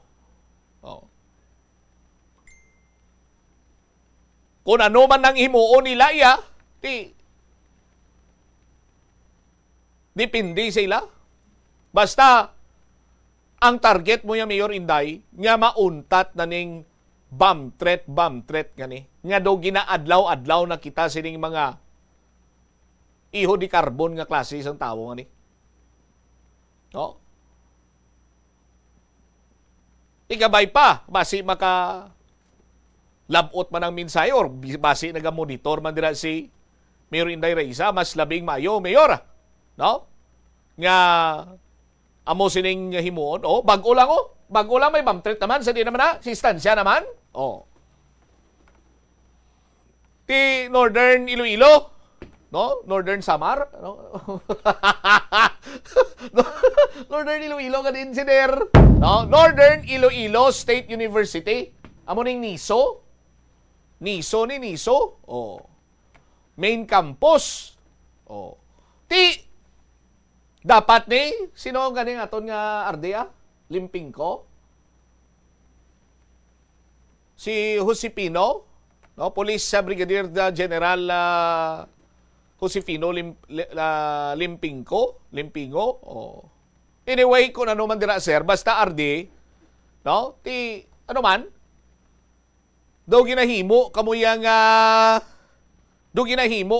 karadlawan karon sining mga nagapalapta sining Ma'am Treto. Oh, ti kon miting-mitingan nyo lang ni why gini kamusang samalon sila dire? Sa aton sining mga kauturan.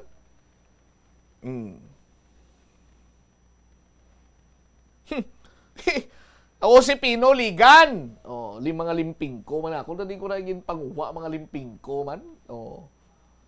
Ano man ni si Bumbutsa kung isa dreaming man mo no. Galing kati hindi nyo man kumabasol. Kay ti hindi familiar ang regional director naton. Oh. Mambag kitang hindi familiar, why ginalawag permiya siningalan? Oh. Hindi man sa aktibo, ti dapat tapakitang gilas ka diri subong sero. Nga masulbar nyo ni may mapapriso kamo. Pag matudlo nga siya, gining utor-utor sining Ma'am Tret kaniyo. Yambal gani isang kilala ko, siya mambutsam din na sila hindi na nila kinanglan magkanto pas Manila. Kanto sila kuno sa isa ka mall dira sa may city proper. Arao damo na sang sarang nga maka kote dira sa kun ano man dira nga sarang nga mapangita. Oh. Kamo gani. Tanan na lang iya banwa sa aton sini nga mga kabumbo. Oh, hambal sang kilala ko kung gusto damo pamagi. Kung hindi gusto kag tinamad, ti damo blibad. O mula na, kabay pa, mayroon din isa 48 hours Oh, why development, why update? Oh, relive. Ngita tato damo opisyal to gapahangin sa kampo. Oh, sa aton sini nga mga kabumbo. Para ibulo sila mangita tato sang efficient, mangita tato sang mga aktibo kag mga mayo nga opisyal sang pulis. 37 minutos na nakaligan sa takna sa Ningalaw na pagbalik na to na banwa. Dugang ang mga balita kag impormasyon. Si punong barangay Woody de la Riarte nagbinaisay to sila sa presidente sa vendors to may terminal market. Oh, Iloilo Terminal Public Market. Kaya hindi ko patas ang pagpiliay sa mga pwesto nga ni. Sus Maria kagusip. Luway katapusan problema daw. Anyway, balikan tayo ni sa aton sini pa rin nga pagpangalagad sa bumbuanay sa udto pagkatapos ginamang sa pilang importante nga mga panumdum. May kilala ka bala nga mga bata nga mahilig sa video games? Nagausik bala ini sang inoras sa paghampang sang iya ginakaadikan nga games. Isa ka pagtuon sang American Academy of Pediatrics ang nagapahayag ngang sobra-sobra o kun inoras nga pagtiner sa paghampang sang video games ang makadulot sang depresyon, anxiety kag manubo nga grade sa eskwelahan. Suno sa mga eksperto, halos 9% sa kada 3,000 ka mga elementary students sa kada pungsod ang makabig pathological o kun addict sa paghampang. Makabig nga pathological o kun addicted ang isa ka estudyante kung nagaapekto na ang paghampang sa iya nga pag-eskwela. Dugang pa sa among nga pagtuon, ang ka-addict sang isa ka bata makapabudlay sa iya sa pagkontrol sang iya impulse. Kaangot diri, ginpanugyan nga dapat hindi magsobra sa isa ka oras kada adlaw ang gastuhon sang isa ka elementary student sa paghampang kag hindi naman magsobra sa 2 ka oras ang isa ka high school student. Sa eskwelahan, ang pag-practice ng good manners and right conduct ang makabulig sa paghimo sang positive, respectful environment para sa pagtuon. Nagapakita ini sang pagtahod hindi lang sa mga manunudlo kundi mangin sa imo mga classmate kag sa school community. Mag-abot sa eskwelahan on time. Ang pag-abot sang late sa klase kag sa aktibidad ang nagapakita sang kakulang sang respeto sa oras sang iban. Magpamati sa imo maestra o kun maestro samtang nagadiscuss sang lesson kag sundon sang maayo kun may yara sang instructions. Tawgon nga ma'am o kun sir ang imo teacher o kun staff. Kun may pamangkot, ibayaw ang kamot, agud mahatagan ikaw sang kahigayunan nga makasabat. Maggamit sang please, thank you kag excuse me kung nagaistorya sa imo classmate o kung sino man ang imo ginaatubang. Likawan ang pagpanunlog, pagbuli o kung pagpanginsulto. Mangin maayo kag may respeto sa isig kapareho. Mangin matinlo sa classroom kag school grounds. Ibutang sa basurahan ang basura kag indi pag-ihaboy sa bisan diin lang, ilabi na sa sulod sang classroom. Respetohon ang propiedad sang eskwelahan. Halungan ang mga libro kag supplies kag likawan ang mangguba sang pagabutang nga wala mo ginapanag-iyahan. Mangin focus sa pagtuon kag likawan ang pag-istoryahan na isang classmate samtang nagadiscuss ang imo maestra o kun maestro sang inyo nga lesson. Likawan ang cheating. Masami nga kompletohon ang assignments kag test nga wala nagapangopya sa hinimuan sang iban. Agud makalikaw sa food poisoning o kung paglain sang tiyan, sundo ng ining mga pahanumdom sa pagpreparar sa mga pagkaon kag ilimnon. Manghugas ang kamot kag ipabili ng katinlo antes kag pagkatapos ang paghimos. Kung masakit, likawan ang pagpreparar sang pagkaon para sa iban. Siguraduhon nga naluto sang husto ang pagkaon. Kung mahimo, kauno ng pagkaon samtang mainit pa. Siguraduhon ang katinlo sang pagkaon agud ang selebrasyon, mangin mas malipayon. Mas nanamian bala ikaw magtuon sa balay ipaanggid sa eskwelahan nga madamo ang tawo? Isa ka panugyan para epektibo ang pagtuon sa balay, amo ang pagpangita sa designated area agud nga matiniran kung ikaw nagasulat, nagabasa o kung nag-review. Pwede man nga lamesa sa kusina o kung sa desk sa sang inyong balay. The Farmers Bazaar, your traditional public market with the touch of Plazuela Dos, ang isa ka lugar nga gintukod sa tion kag sa kasagsagan sa COVID-19 pandemic nga may tinutuyo nga maghatag sa imo sang safe marketing experience. Subong nga ang COVID-19 hindi nagidman dako nga pamahog kag nagapakadto na kita sa next normal. Rest assured nga ang Farmers Bazaar will further evolve agud nga magpadayon sa paghatag sa inyo sing satisfying marketing experience. The Farmers Bazaar. Sa lower level, tara na pahamtang ang fish, poultry kag meat section para naman sa inyo mga kinahanglanon nga prutas, utang kag iban pa, magbisita sa upper level, pinaagi sa paggamit sa hagdanan o kon sa pagkadto direkta sa parking lot. The Farmers Bazaar, your traditional public market with a touch of Plazuela Dos. Chess lover, yaring pila ka brain benefit sa paghampang sini, kag kung wala ka nagahampang sini, umpisahin na. Sunod sa pagtuon ng paghampang sang chess makabulig likaw sa Alzheimer's disease. Bangod ang utok nagatrabaho kaangay sang muscle, nagakinahanglan ini sang exercise agud mangin healthy kag malikawan ang injury. Magluwas diri ang paghampang sang chess ang nagapa-improve man sang concentration, memory, creativity kag problem-solving skills kag napamatud-an man nga nagapaalam. Naga-subscribe bala ikaw sa mga serbisyo nga wala mo man ginagamit. Halimbawa, ang balayran mo na bala para nga makalantaw ikaw sang movies. Pero sa tuod lang, wala naman ikaw tiyempo nga maglantaw sini. Hapos lang libatan ang bulanan nga mga subscription sa streaming services kag mobile apps. Kag, wala ka lang nakadipara, ma-charge na ini sa imo nga bank account bisan nga wala mo man regular nga ginagamit. I-review gid ang imo nga ginagastuhan sa mga charges kaangay sini. Kag, ikonsiderar man ang pagkanselar sa mga hindi kinahanglanon nga mga subscription agod nga mas magamit mo ang imo kwarta sa mas kinahanglanon nga mga butang. Ini nga pahanumdom ang ginadulong sa imo sang the #1 and most trusted radio network in the country, Bombo Radio Philippines. Basta Radio! Bombo! Yari ang mga simple nga pagi agod makakinot sang tubig. Magpamunyag lang sang tanom kon ginakinahanglan kag nagakadapat. Magtala na sang adlaw kag oras sang pagpamunyag sa mga tanom kag sundon ini. Bunyagan sa makaisa lang ang mga tanom sa sinang adlaw. Antes maglas 9 sa aga ang mas nagakabagay nga oras sa pagpamunyag agod nga mas makapanalupsop ini sa mga gamot kag mangin available sa bilog nga adlaw. Nagasala ka bala sa imo nga tulunan kag daw hindi ka makahibalo kung ano ang imo nga unahon? Kung magtuon ikaw, siguraduhang anay nga nakakaon ikaw sang maayo, agud nga maka-function ang imo nga utok. Kung gusto mo ang snacks, siguraduhan man nga na-preparar na ini antes pa man ang imo study time. Bangod basi, mawili ikaw sa pagkuti sang imo nga pagkaon kag ma-distract ikaw sa imo nga tulunan. Siguraduhan man nga tapos na ang imo nga olobrahon sa sulod sang balay para nga makalikaw sa interruption kag para sigurado naman nga maka-relax ikaw kung matapos mo na ang pag-review. Ini nga pahanumdom ang ginadulong sa imo sang the #1 and most trusted radio network in the country, Bombo Radio Philippines. Basta Radio! Bombo!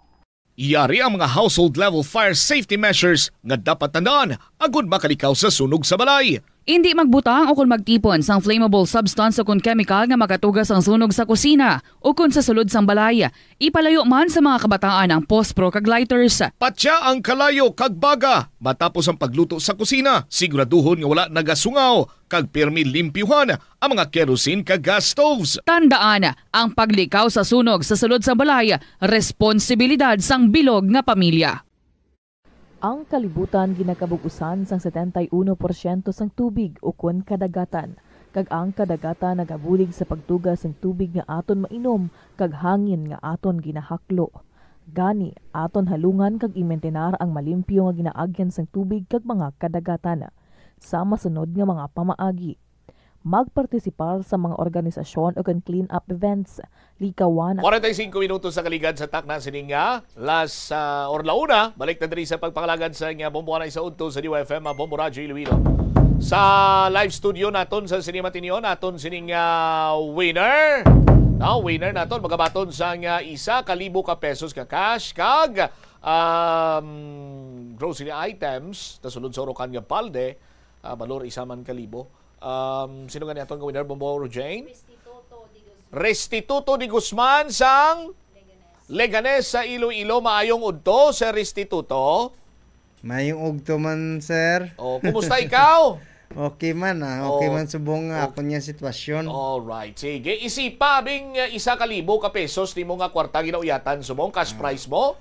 Sige, isipon ko 100 pesos? 100 pesos, 200 pesos, 300 pesos, 400 pesos, 500 pesos, 600 pesos, 700 pesos, 800 pesos, 900 pesos, 1,000 pesos. 1,000, kuali 1,000, basi palidon kahangin agron tayo. Okay, alright, sige. Ara pagin, bato na ang sa kilid mo, makita mo dira, ang isa kabalding Orocan, may puno na sang grocery goods worth 1,000 pesos man. Anong imo sinisara nga mahambal?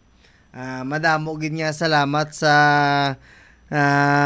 Bombo Radio nga naswertihan gid ako nga nagabutan gid ang akon nga kwan nga pangalan sa Bombo Radio nga gintagaan gid ako sang premyo. Makaano gid ako, makabakal gid ako subong sa mga kinahanglanon ko sa panimalay ko. Wow, may pamilya si Sir Restituto? May pamilya ako, may bata ako pero wala ko asawa. Single dad? Solo parent. Kung may iba niya single mom, si Sir Restia, single dad. Alright, sige. Tamiyawa man to kag agdaha mga taga Liganes. Nga mag-intra man sila para nga magdaog sila pareho sa imo. Ay, intra man kamo diri mga taga Liganes nun kag mga taga amon dira sa Nabitasan para base kamo naman masunod magdaog, masurtihan man kamo, matagaan man kamo sang premyo. Amo na para kamo naman base masunod madaog. Basta Radio Bombo. Star FM, it's all for you. All right, very wabit si Sir Restituto, ang aton siniyang winner Restituto di Guzman sa Banwa iya sang Leganes sa Iloilo. Sige. Oras naton sa Bombo Radio Iloilo, Philippine Standard Time, 49 minutos na nakaligad sa takna sininga launa. Standby sa kay Bombo Jomar Villa. Nagbinaisay ang mga vendors to, ang presidente ng mga vendors, kag si Puno Barangay Woody de la Riarte, vendor man ini siya, no? Ibinaisay to sila kay hindi ko patas ang pangitay sang pwestuanay sa Iloilo Terminal Public Market. Anong sitwasyon, anong plastada? Bombo Jomar sa report, please go ahead. Please try your call later. Okay, we will do. Nano Bombo Joms, bayi na niga sabat sa imo cellphone now. Din. Bayi niga sabat sa cellphone ni Bombo Jomar. English speaking pa, engineer. Sudi kanggaro ya gino. Sadbay kay balikan ta ang linya ni Bombo Jomar Villa. Sa aton man sini nga paday niya nga pangalagad. Kung mag-amo sini Banwa nga pati Santiki kalabot na, dapat na ni mahulag na ni ang Regional Office 6. No, sa kay Police Brigadier General Josepino Ligan. Ang limping ko gali to ya, RD to ya ka DPWH. Kuwag ya po na kay tilapitada isla opisina mo. Si Police Brigadier General Josepino Ligan. Sa aton sinikaron nga mga kabumbo. Dapat sir mahulag na sir kag muna ni plastada niyo sus adlaw-adlaw na tadiya sa siyudad sa Iloilo galabot ato sa Antique i-activate na tanan sini nga intelligence network dira. Pabaligyan na to taho. Palibuda na to ka balot. Pabiyahiya na to ka e-bike. Check ta balita ni Bombo Jomar Villa binaisay. Sa mga vendor sa Iloilo Terminal Public Market. Anong natabo? Bombo Jomar sa report. Please go ahead. Nagpabutyag sa hibubunot ang former Vendors Association President sa Iloilo Terminal Market nga si Woody De La Riarte matapos ang ginapayag unfair treatment sa mga vendors sa nasambit sinikaron nga merkado. Kasunod ini bubutsamp sa pagbukas ng merkado kag tigin pang saylo na ang mga vendors sa sining merkado halin sa daan nila sining pwesto.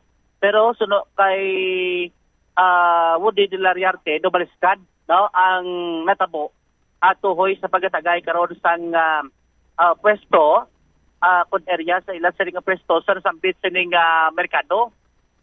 Sa pahin karon sang natungdan ginpahayag sining do kasubong nga may aras ang pinilian nga kung hindi ikaw kilala sang market in charge hindi ka makakuha sang mayo sining pwesto isa gani sinidre asa gin mention karon ang pwesto ni Joseph Kabutad ang Vendors Association President karon ang amo ni siya ang pesto nga buslan nga sa una kay former Vendors Association President Woody De La Riarte. Suno sa natungdan ang original kung tani nga pesto sa ila sini nga president sa Vendors Association sa may second floor sa tunga mo.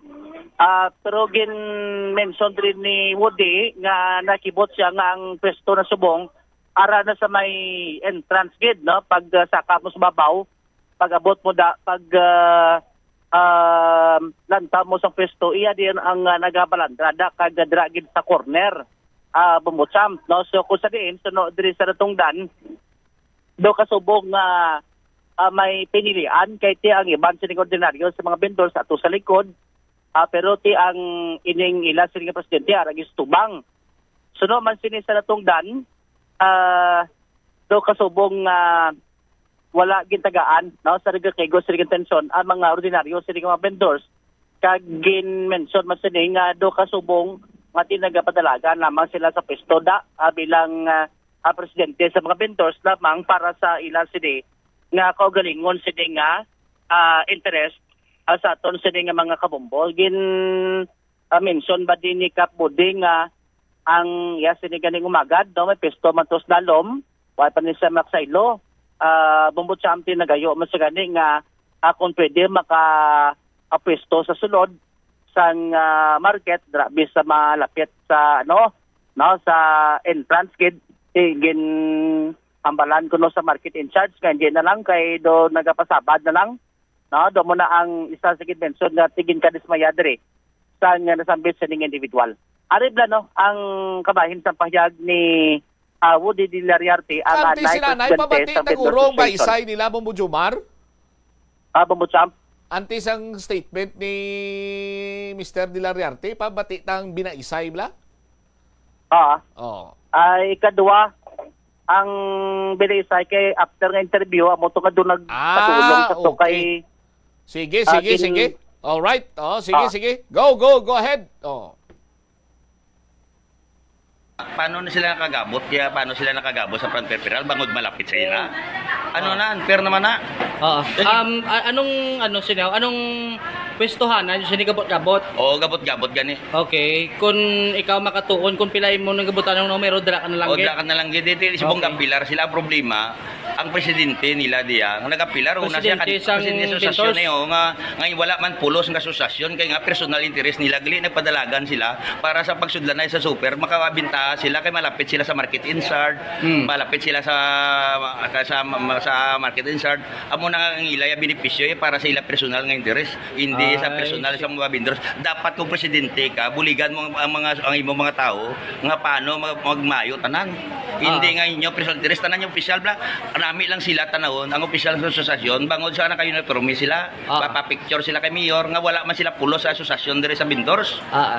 So bali ang natumod mo vendors president dire sa market. Tanan niya vendors nga asosasyon man sila. Wala sila yan namangkot sa mga vendors diya kung ano kakalatabo, sila lang yang ila ginakadto sa market committee to ya, sa market in charge. Kung laan di ang kanto to nga wala magabutan, amo to ila giningabot. Una nakapilar sa diyo nara sa kanto. Di ano na lang iban niya. So kung sa kanto ka tilapitin mo. Siyempre mas bintaha giman niya kung sa kanto kaya sa baligyanay. Ikaw ba bakal ben playo ka pa kung lang. Bintaya libot imo pisto mo. Bintaya nga kanto kaya iti dapat ya ipalariyo tanan kung gabot-gabot, hindi nga kung magapilar ya kay bangod nga malapit ka sa ilaya So bali ang membro kang vendors association naton do may mga ginapaboran. Tapos tani ang committee ambal nila bangod sa committee, di ko magpati sa committee, ang mga committee way man kabalo sa mga vendors di ako sino hindi sila kakilala. Problema gilinaway sila. Tiyang bata ko kay kanya pisto ang umagad ko to, ang pisto man. Hindi man basurahan, gamay nga pisto, way negosyo. Nagapilar man ang sabat nila ya. Hindi ka na magintra kay masabad ka lang to. Ay mo na may rason na mo na bla, masabad na daan. Abot si Leo ya nga nag-apply to ya nga unay, hindi masabad. Ano na dapat sino gambal nga masabad? Si Malot hindi na masabad kaya damo nag-apply da. Kaya mo niya dani drolats lang, kay apply sila, apply tanan pantay-pantay kung sino apply da nga i-drolats sila, hindi niya sa personal sila ka tao. Hindi na niya palapit-lapit na subong kaya mo man gusto niyo tadlong. Abi ko rin tadlong kay sa punta mitiko man. Si bali ang iban nga mga vendors hindi sila baka kung diri kas nga dumahina ang Way makuya mayo ni ang market, way problema kay ang way gastong gobyerno diya nga napatindog ni. Di way pa man mapulswing mo kay kung wala na niya tanan pisto sa sagwa, kag wala na bulan di basi tawo masaka naman tanan. Di ang importante da nga mga transin ibuligan man nila nga makasulod sa super para hindi magliyo-liyo sa sagwa. Butangan nila pisto di kay damo pa man di mga ang qualified nga transin nga balaan na kilala naman na nila kaya rin naman din sila dalos balay naman nila di kay si Dawalos sila naman ang iloy di sang market. So sige sa subong anong plano mo sa concern nga ni nga ginpalabot dress media sa babaw palabot pa kay mayor? Mas mayo kay mayor ya way problema kay mayor kay kasi mayor way man niya kabalo sa kalakaran di way man siya kakilala di sa super kung sino mga tao di. Ang problema ang ako na concern niya nga ginpasulod ninyo nga hindi qualified sa front peripheral nga damo front peripheral nga gayiligbe di subong nga way si Awode de Lariarte ang former president sa Vendor Association. So after sang interview naton si Libang Butsam Katiara malasunhan ang ginatumod silang individual mo si Joseph Kabutad ang Vendors President Subong. Gin-konfronta sa natungdan nagsabat man ang Vendors sa President karon ang nakapisto sa tigin hambal sining rason bangod nga nag-apilar sila sa market in charge sang super nga halinon ang ila sining kapisto. Nagsabat man si Kapude do ang istoryana iti sa ilalang kag sa part sang market in charge pero sa mga bindo ay sila kabalo nga dapat mapili gili makapil.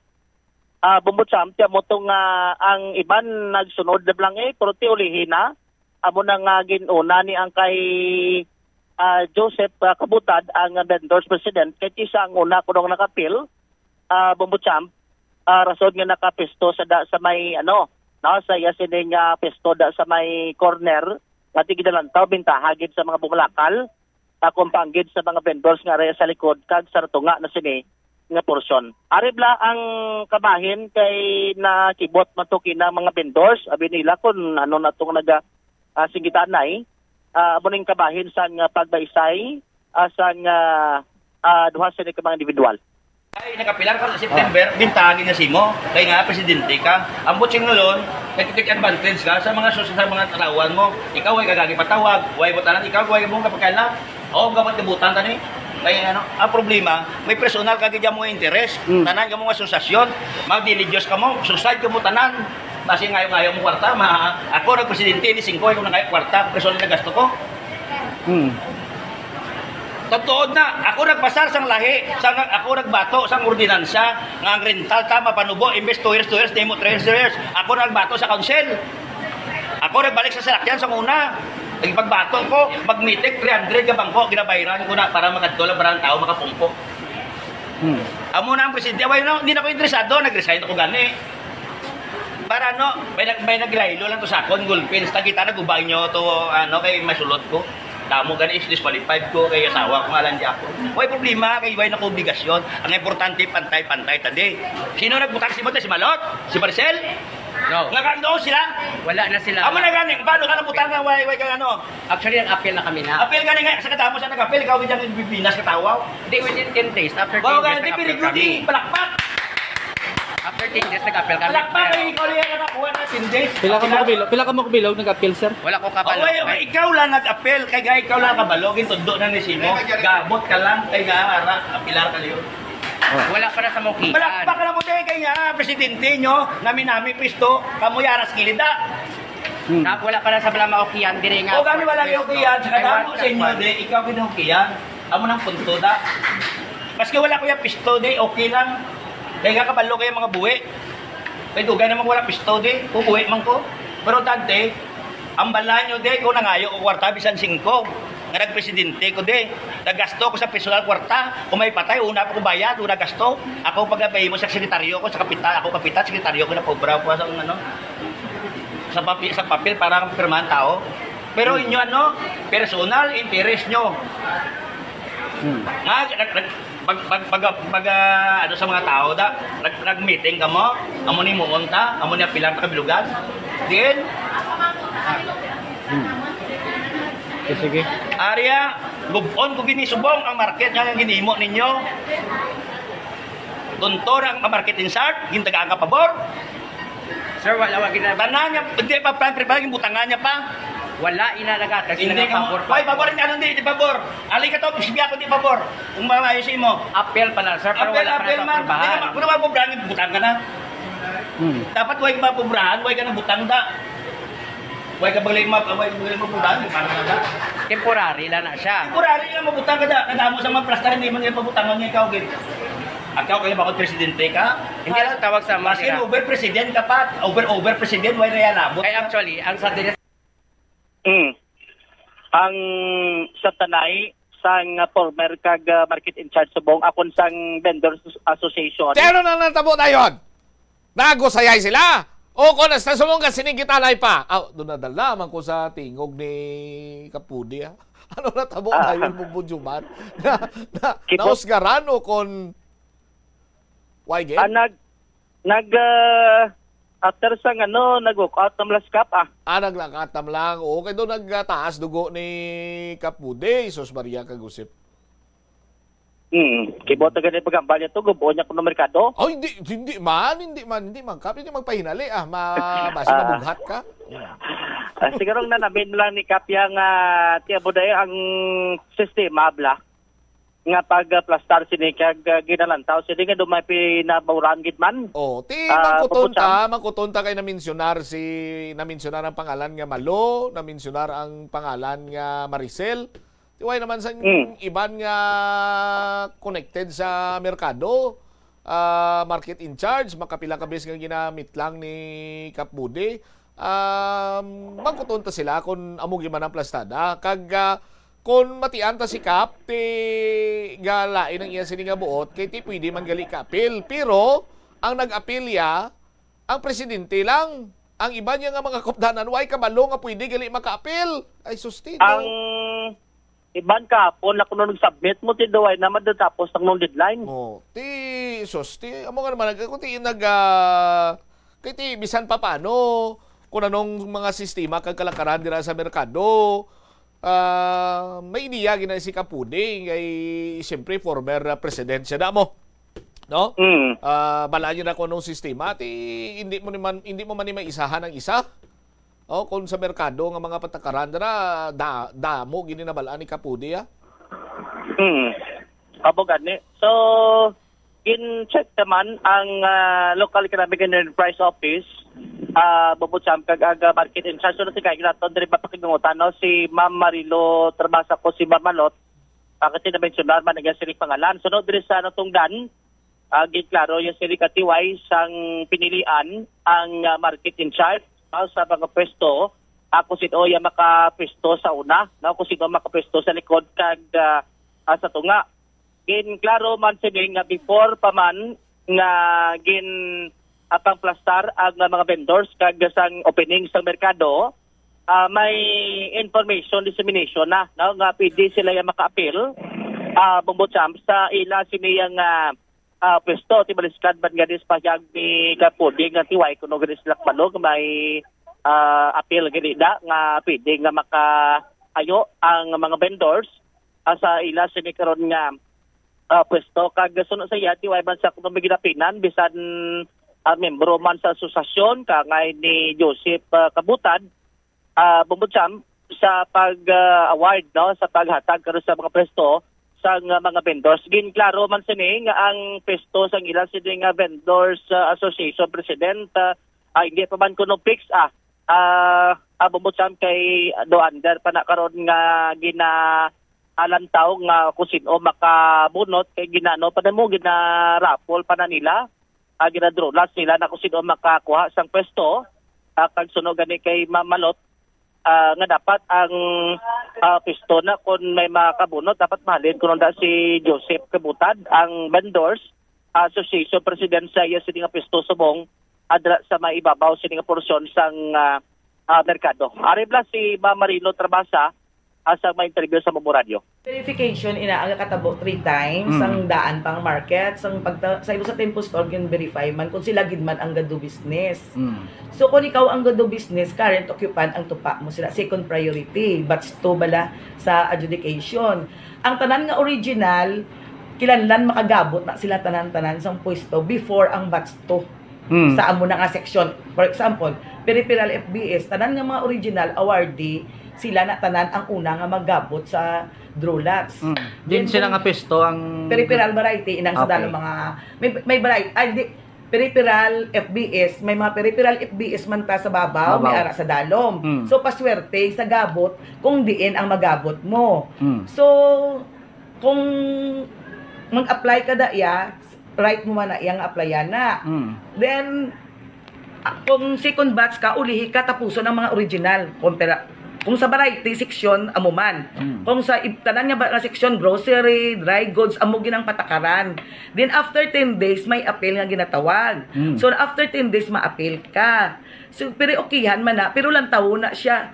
Pag okay na ni mga pwede ka ka-appeal, lang tawo na siya iklaging tapos dalon sa committee kag iplastar kung sinong nakasulod sa 10 days. So ginambalan man namon nga bisan okay nga pwede ka nga nang gin-approve ang imong appeal, hindi mo lang pagtandugon ang imong stalls kay aprobahan pa sa committee. So Bobo Jomar si Marilo Trabasas ang market in charge sa Iloilo Terminal Public Market. Do na plastar man ni Mamalo Mayo base ang iban way lang ka hangop or may gamay lang sining hindi pag-insindihanay?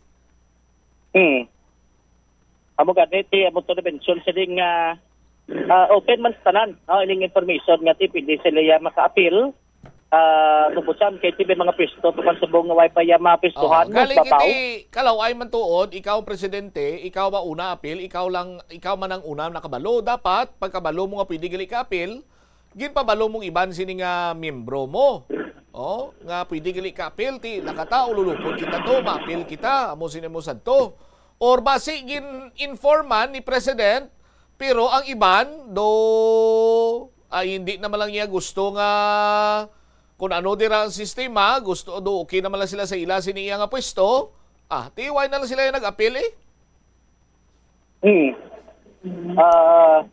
Abo gani, pero di ko na tawag ang ginapunto yan ni Kapo, di dapat ang priority kung tanya na mga vendors yan, ang ila sila nga market in charge la, kung ila sila nga vendors president na.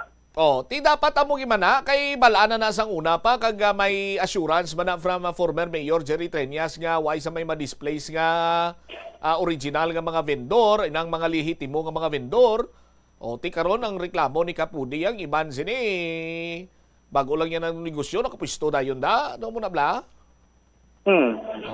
So pagdayantan niya kay sunod to kay Kapudi ginabiapi yung nga makapalabot pa ni sa kay Mayor Treñas para at least maklaro kag maitso na bla kung may mga ara gid pa ni sa ginapaborado kung wala sa pag-assign karon sa sining mga pesto sa bay nasabit sa merkado.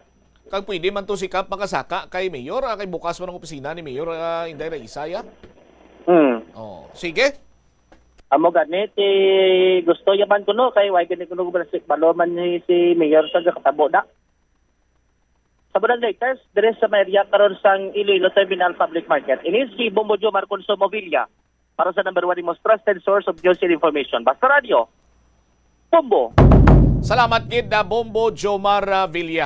Mahusayan malani kag mahitso, hindi naman kinanglan nga may mga sininggitanay dira o kon may mag-ilinaway dira. I-plastar lang sang mayo kag ipaintsindi sa tanan bla para nga way na sang damo pa sining nga problema. Kataom na sa merkado tada. Standby na kamo sa kapon lamang program kaupod naman sa kay Tita Regine. Si Momot siya mablanco over gabilin sa imo sa mananay nga hapon. May God bless us all. This is Bombo Radio Philippines, the number 1 most trusted source of news and information, Basta Radio. Bombo! Kulangunang rason sang hair loss o kung pagkaunot sang buhok natukiban sang health expert sa South Korea nga ang hair loss ang tuga sang environmental factors. Sa bugos nga kalibutan, nagalabot sa 4.2 million ang nagakapatay bangod sa outdoor air pollution suno sa World Health Organization. Mas sobra 90% sang populasyon sa kalibutan ang nagaistar sa populated areas sa diin ang heart attacks, aggravated asthma, irregular heartbeat kag poorer lung function ang pila lamang sa epekto sang air pollution. Ang kasubo kag depresyon ang hindi pareho nga balatyagon. Ang depresyon ang hindi gulpiyada lang nga nagakatabo sa isa ka tawo. Masami man nga ginakabig sa mga tawo nga depressed ini bangod sa kasubo nga nagakabatyagan. Ang kasubo, temporaryo lang nga nagakabatyagan sang tawo kag masami nagadugay sang pilalang kaadlaw. Samtang makabig naman nga naga-experience ikaw sang depresyon kung masobre na sa 3 ka bulan nga nagabatyag ikaw sang kasubo. Importante nga mahibaluan ang mga naga-trigger sa nga mga balatyagon agud nga mahibaluan kung paano ini nga bulngon. Sa pagbugtaw mo sa aga, cold baladayon nga tubig ang imo ginainom? Ay, dali lang, wait a minute, para sa ininit. Suno kay Dr. Deborah Weatherspoon, isa ka advanced practice nurse, mas maayo nga mag-inom sang alabaab nga tubig sa aga. Paathag ni Weatherspoon, iniya nagabulig sa lawas nga magpagwa sang toxins kag naga-improve sang imo blood circulation. Sa mga babayi, ang pag-inom sang alabaab nga tubig ay nagabulig man kung ikaw nagasuprer sang period cramps. Hindi ako ne. Kada 39 segundo, may isa ka tawo nga nagakabiktima bangod sa paggamit sang computer. 8 ka milyon sa kada tuig ang ginaatake sang hacker.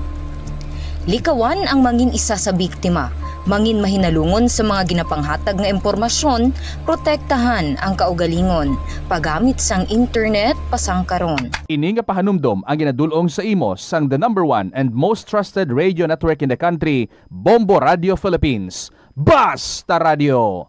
Bombo! Ano bala ang dapat tandaan sa tion nga magbiyahe agod mangin hassle-free ang bakasyon? Yari ang pila ka mga tips. Una, i-check ang health kag travel alert sa napili nga mga lugar. Ikaduwa, magpili sang safe nga accommodation. Mag-research ka magbasa sa mga reviews sa napili nga lugar antes mag-book. Ikatatlo, siguraduho na nga may nagagana nga mobile phone ang tanan nga mga upod agud mangin mahapos ang komunikasyon sa tion nga madula ukon kinahanglan nga magbulagay sa dalan. Be prepared in case of emergencies. Siguraduho na nga may backup nga emergency plan nga may medical reimbursement sa tion nga may maospitala bangod sa aksidente. Ini nga pahanumdom ang ginadulong sa imo sang the number 1 and most trusted radio network in the country, Bombo Radio Philippines. Basta Radio! Bombo! Panugyan na rin sa eksperto kung kwarta ang paghambalan. Apesar limitado ang imo abilidad nga mag-invest, ang gamay nga contribution sa investment accounts ang makabulig sa imo nga maggamit ang earned money nga maka-generate sang dugang nga income. Ikonsiderar ang pagbukas ng retirement account o kung iban nga investment account. Ini nga pahanumdom ang ginadulong sa imo sang the number 1 and most trusted radio network in the country, Bombo Radio Philippines. Basta Radio! Bombo! Yari ang mga simpleng nga paagi agud makakinot sang tubig. Tinguba ang mga lalabahan kag tinguba man ang pagpanglaba. Ang pagpanglaba sang isa ka bes sa isa ka semana ang nagakinot sang naglabot sa 50 litro sang tubig. Kung nagagamit sang washing machine, iset ini sa mas manubo nga wash cycle. Makakinot ka na sa tubig, makakinot ka pa sa enerhiya. Nga ginadubilian ang illegal nga droga. Makamamatay. Ang nagagamit sang shabu posible mapatay tungod sa cardiac arrest o kung hindi gani tungod sa drug overdose. Makaguba sang lawas. Makadulot ini sang pagkaguba sang kidney o kung pag-angkon sang hepatitis. Posible man nga malatnan sang acquired immune deficiency syndrome o kung AIDS. Maglikaw sa illegal nga droga para sa matawhay kag malinong nga komunidad kag pamilya. Yari ang mga simple nga paagi agud makakinot sang tubig. Kaayuha ang mga taga sa tubo o kon hose. Hindi tanan nga taga sa mahapos kagilayon nga makita tungod ang mga tubo o kon hose ang nakalubong sa duta o kon semento nga bahin sang balay. Kung magsigi ang mga tagas nga ini, mahimo nga magalabot sa 10,000 ka litro sang tubig ang mausik sa isa ka tuig. Maggamit sang leak detection tool o kon magkonsulta sa mga eksperto kung may pagpangduwa-duwa nga may tagas sa mga tubo sang tubig agod ini gilayon nga makaayo. Wala sang adlaw nga ginapili ang mga aksidente. Gani ari ang mga tips nga dapat tandaan sa tion nga nagamaneho. Una, regular nga i-check ang kondisyon sa salakyan, lakip diri ang tire pressure, bastante nga oil kag brake fluid, kag ang side mirror ang dapat nga yara sa insakto. Plus wala di Iloilo. Billboard of activities for November 16 to 22, 2025. Entertaining you has always been their top of mind. Kag silang natalana liwat nga maghatag sa inyo sa sininga Nobyembre 22, Sabado, sa concert at the Plaza presents the Technocrats Band, blasting off alas 6 ang gabi. Sa tion sa musical show, napuno ka mga matahom nga plaswala di Iloilo Special Edition Mags, kag madamo pa nga iban ang iga parapol sa masuki sang plaswala di Iloilo. Sa Nobyembre 23, Domingo, ginaagdang tanan nga mangin kabahin sang Eucharistic celebration nga pagahiwaton sa latol na sa mga adlaw alas 11 sang aga. Sa tion sang Holy Mass, ipangamuyo naton sa Ginoo nga padayon nga i-remind ang mga lideres ang aton pungsod nga ila power is meant to uplift the lives of the common people, not to destroy it. Plus wala di Iloilo, we remain to be one with you in a common hope for a better community in a progressive country in 2025.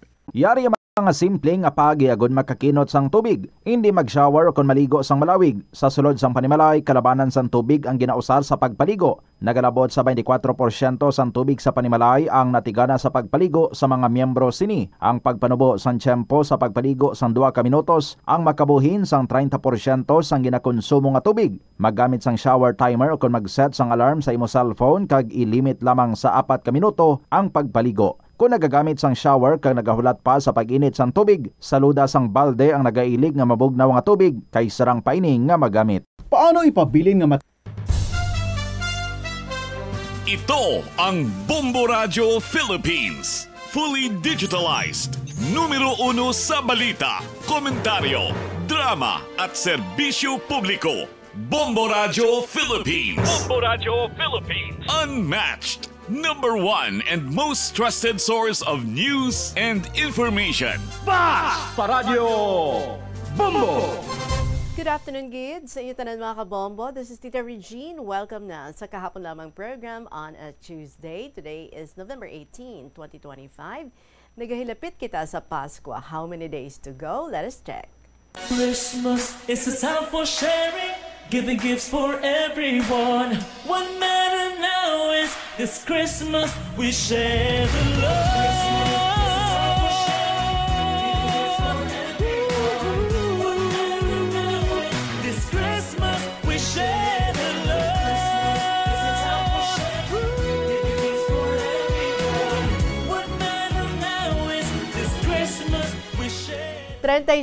Sayete. 37 dias na lang kag Pasko na. And kita, dari sa kahapon lamang program, balik kita sa pagdulong sa inyo sa mga very interesting stories. Salamat sa mga bago mga nag-join dari sa kahapon lamang program.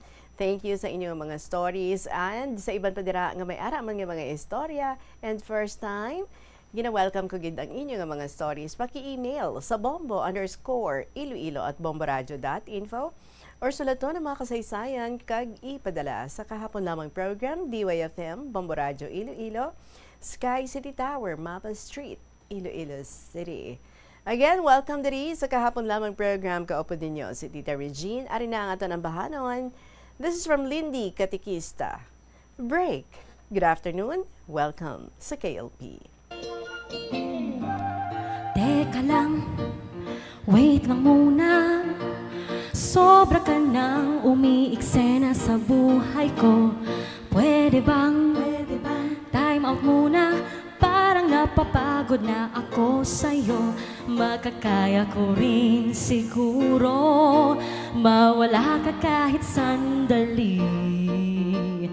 Kahit pa pang habang buhay, kakayanin ko to.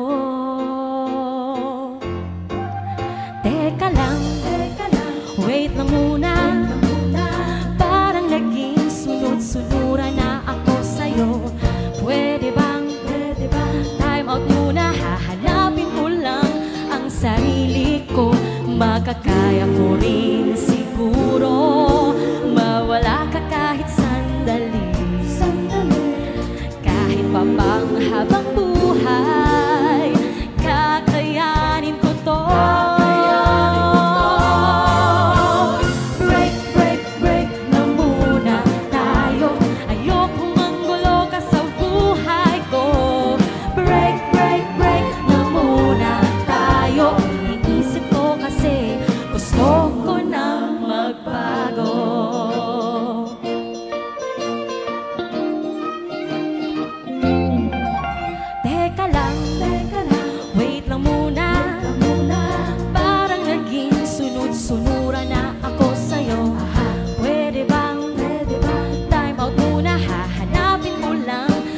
Sarili ko, makakaya ko rin siguro mawala ka kahit sandali.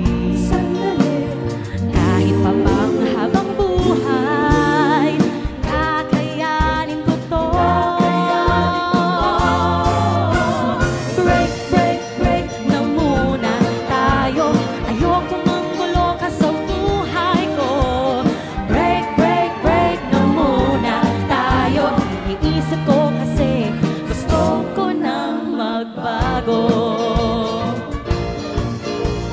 Pag-isipan na muna kung ikaw ay babalikan. Mawala ka man kahit kailan, ikaw pa rin ay nariyan. Break, break, break na muna tayo. Ayokong manggulo ka sa buhay ko.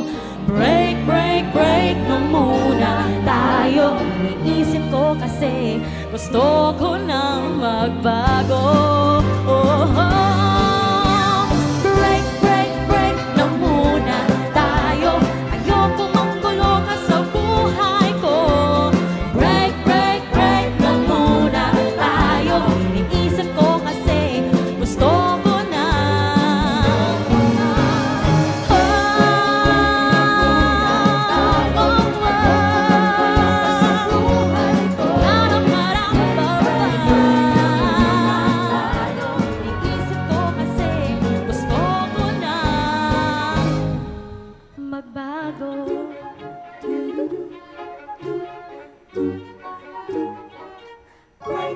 Break! Balik kayo lang, no? Kung may time. Lindy Katikista, 23 minutes after 2 o'clock. Si Boss Bao nagpadala sa editing story. Una do gusto yan ni November 10 and then he decided November 13 naman. Tapos, may mga ibang mga stories nga mo na nga date ang nalipatan. But anyway, pasensya gid Boss Bao, ari subong basahon taha sa sininga hapon, istorya ni Boss Bao. My dearest, Tita Regine.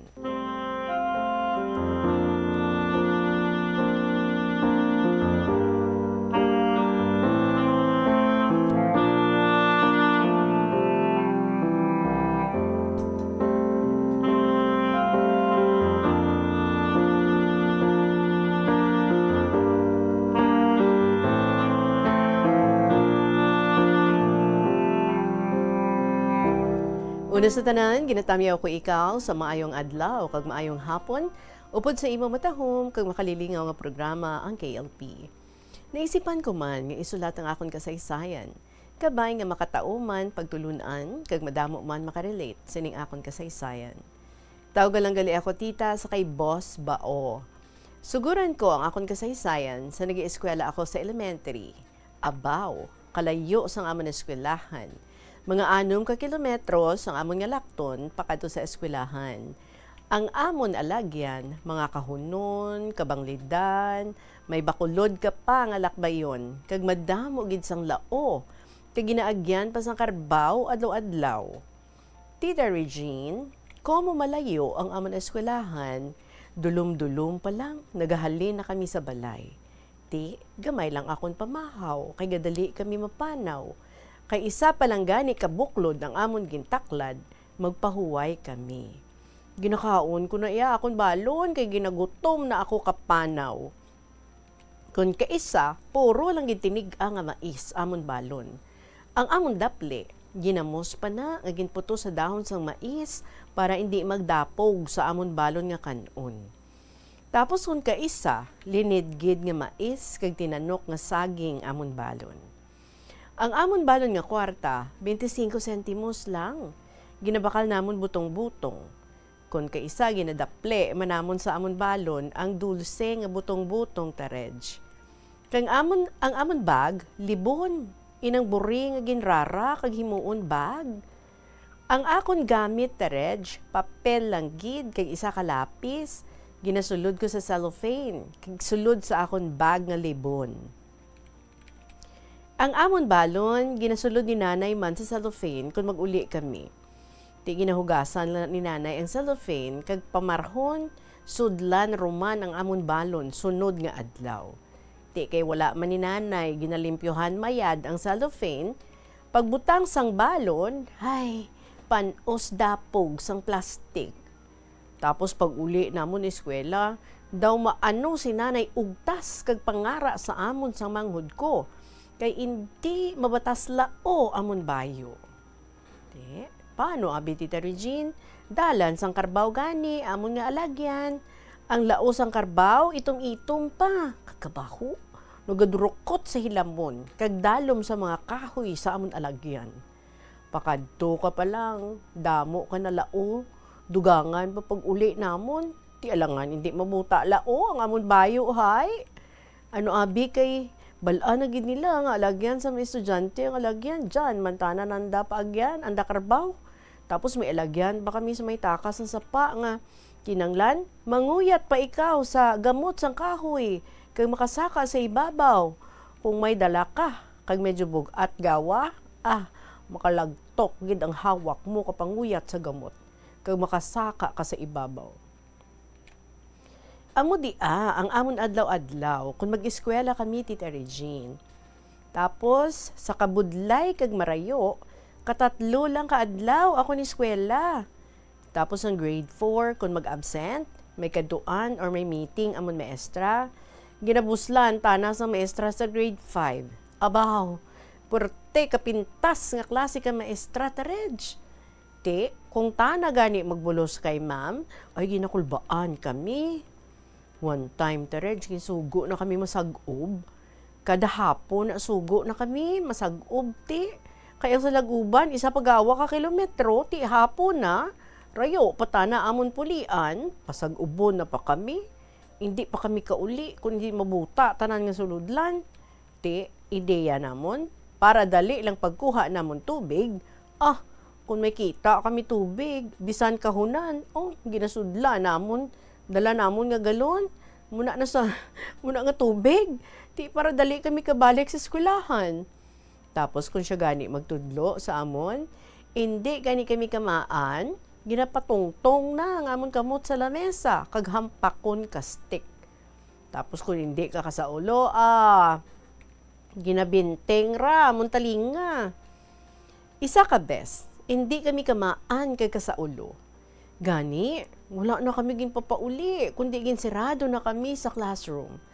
Tapos nakita namon, madulong-dulang, gani nga nagsaka kami sa ibabaw ka eskwelahan, kag may saga nga salsalon, pero kaigo kami. Gani, nagsaka kami kag maglukso sa gwa. Pagsulod ni ma'am sa kwarto para buksan kag pagwaon kami, ginpabaraka namon haboy sang bato ang atop sang eskwelahan. Gari nung kado lang atop ko eskwelahan mo. Tapos nabalaan ni kapitan, gani ginkaduan na si ma'am, kag ginhambalan nga, ano gani matabo sa kabataan nga nagasalaka sa ibabaw ka eskwelahan kag maglukso, ikaw gid basulon. Nga ginahimo mo dyan sa kabataan, rayo daan paulian sa kabataan, siraduhon mo tanda sa kwarto. Kung hindi mo paguntatan ang ginahimo mo sa kabataan, i-report ko ikaw para pahalinon ka. Pagkatapos ng grade 5 na ako, wala ako pagsulod sa eskwelahan tarej, kay nahadlo ko sa amon maestra. Kay kapintas. Nagasaka, takon sa sambag sa takas ng amon room, kag nagapamati lang sang hambal ni ma'am. Amo to la ako katapos grade 5, kag naguntat na lang ako eskwela. Kag nagpaharap na lang ako sang karbaw ni tatay, kay si tatay, aga pa, hubog na. Pagpuli ko sina, paharap, ay, turog na si tatay sa bangko, hubog na. Tapos pagbugtaw na hambala na ako nga, tigang tuto. Nung tigangon ko, kay wala bugas. May palay, wala mabayo. Tibisan kapoy na ko, nagbayo pa ako. Ginhawa ko lang kasiri-siri sang akon binayo para makabugas, kag makatigang. Pagluto sang akon tinigang tarej. Naglapo na pa ako hay, nami manhigop ni tatay sang akon giluto nga linapuhan. Alapwa, okay. To sa edad ko nga 13 anyos, napensaran ko nga mag-arado sa uma para tanom ako katumbal, kamatis, kalabasa, tapos gakabit pa ko sa kaling sang arado, kay taas pa sa akon. Wala man ko mahimo, kay si tatay way gubra sa uma. Pensar ko, imbis nga may eskwela ako, nag-arado takon sa uma. Ano abi, kinahadlok ako sa kapintas sang amon maestra mo. Hasta nga nagsag-ob ako or nagsabog ako palay, kag nagpatubas. Wala na kami ga problema sa bugas, kay may patubas na kami nga palay. Sang una, ginhawa lang ni nanay kadarawat, bisan duha ka gantang. Ang manghod ko nga babayi lang ang nag-ieskwela, kay ang duha ka magulang namon nga lalaki. Nag-ieskwela high school, pero nag-ubra sanda sa tawo, or ga-working student. Pero kung magpauli sila, wala sila kwarta. Di ginapangayuan nila ako kwarta. Hambal ko, ako pang manghod, ako pang pangayuan nila. Bisan gamay lang akong kwarta, ginahatag ko na lang sa ila. Kaya way sila ibakal, kinahanglano nila sa eskwelahan. Paano abi? Si nanay, hindi ka obligar sa iyang obligasyon sa balay. Kag sa amon man nga iya kabataan. Kay tanan nga organisasyon sa simbahan, ginaintrahan na. Permi lang nagalakat, dulom-dulom pa. Pagpuli, dulom naman. Ti paano patana makagarap sa amon dia? Tapos konsihal pagid sa amon baryo, pero wala man sweldo. Ti, bisan kapoy ako sa akon nga obra. Pagpuli ko sa balay, ako pa maobra sa sulod balay. Kala, why man ko sarigan. Kay tatay, di ko man masarigan. Kay makainom lang siya, ayos na. Pagkatapos ng high school, nagpamanila sila, kay nag-obra. Tibisan talagsalang, ginapadadaan na nila si Nanay Kwarta. Subong ta Regine, may asawa na ako kagabataan. 23 anyos na ang akon nga subang, tapos ang pangaduha, third year college na. Kag may kabataan pa ako sa high school kag elementary. Bisan madamo ang akon kabataan, ginatingwaan ko gid nga makatapos sila bisan sa high school lang danay. Bulos-bulos na sila eskwela sa college, kiti bigado lang tamo, bigado. So gusto ko gid makatapos sa akon kabataan sa ila pag-eskwela para makabawi. Kaya wala takon katapos ang akon pag-eskwela. Ang akon obra, subong tarej, kung wala ako obra sa amon uma, nagalakat kami isang migo ko sa mga kaiping nga banwa, kagkabukidan, sa mga binaryo, palibot sa amon banwa, sa pagpamakal sa mga kasapatan. Pareho sang karbaw, baka, kanding, manok, kag iba pa. Kung kaisa, tag-isa ka adlaw amon lakat, kag may ginaguyod pa kami nga mga sapat. Tag-5 pa kabilog, o sobra pa amon ginaguyod pa uli. Kung kaisa paged, kung diin na lang kami dangat pamakal. Ti, subong tita Regine, perme na gina-arthritis akong tuhod. Kung kaisa tag-2 ka simana, hindi ako kahalin sa balay sa pagpamakal sa mga kasapatan. Kag puwerte lang nga, nagabanog akong tuhod. Pag-ayad, lakat naman ko pangita, balaklon Tita Regine, ikaw na lang bahala magintindi sang akon sulat, ha? Hasta na lang diri ang akon malawi nga sulat, kabay nga nakalingaw gid sa tanan nga tagpalamati. Madamo gid nga salamat, good luck, and God bless. Ang tagsulat, si Boss Bao.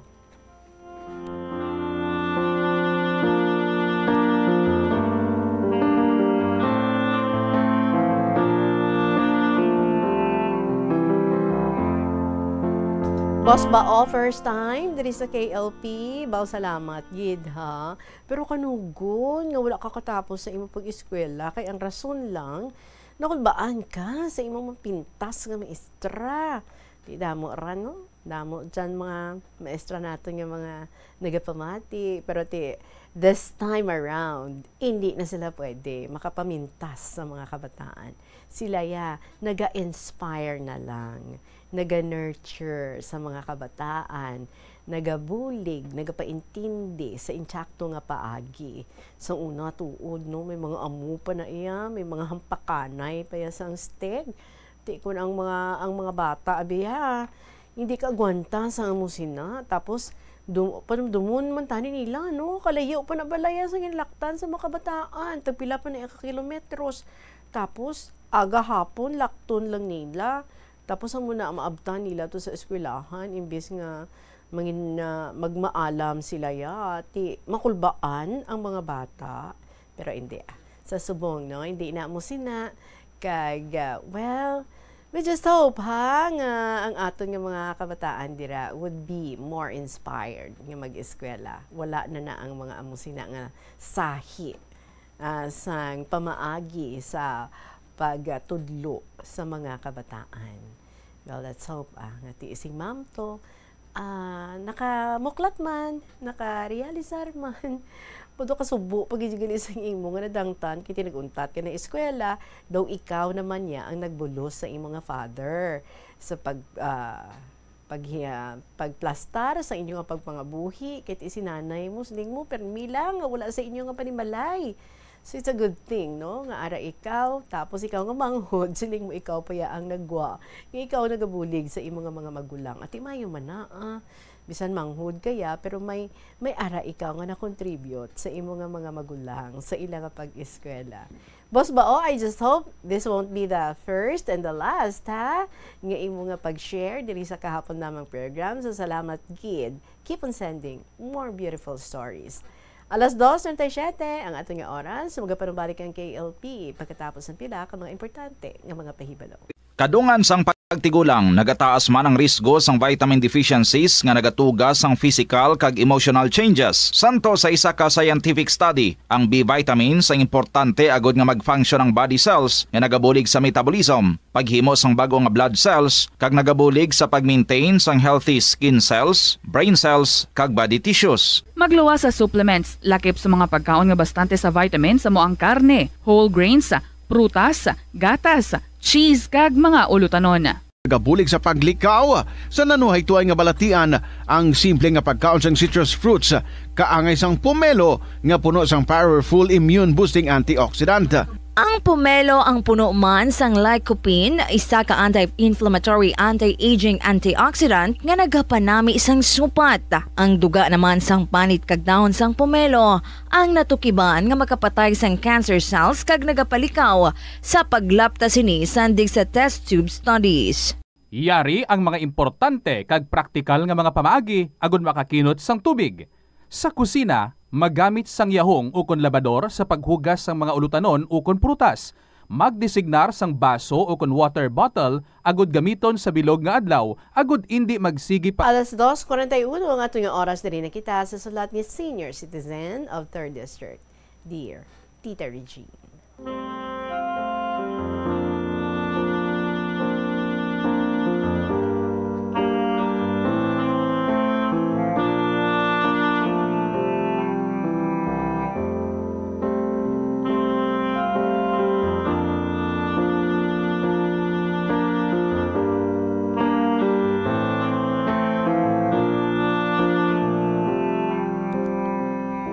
Kamusta mga kamutanan dira sa inyo? Tagsa ka mga panimalay.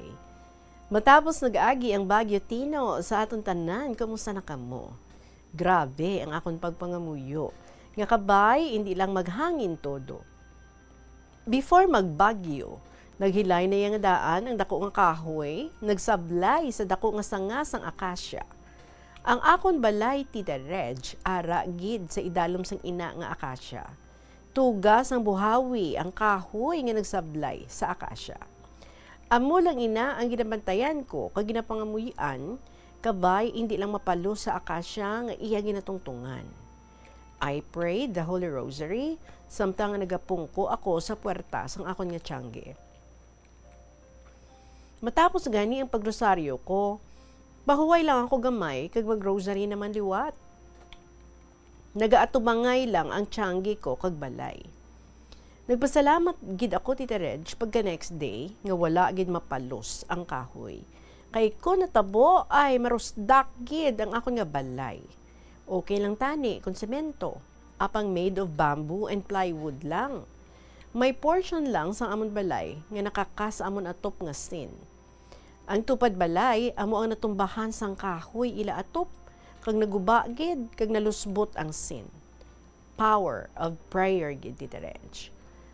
Tama na ang makalamidad nga nagaabot sa aton. Apang kita nga makatawhan sang Dios, way gid gabag-o kag magrepent. Sadya kami sa akon sister, balo na ini siya kag wala sila bata. Tapos namon pray sa rosary, may mga changing of ideas nga natabo sa amon. Do hindi gawa kami sa niya mag-click. Kay tama sa iya kaprangka. Hindi kami magkasaho kay feeling niya, siya lang permi ang intsakto.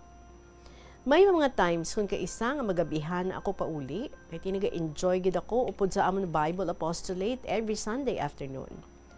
Nagapangakig ina kung magabot ako sa linya.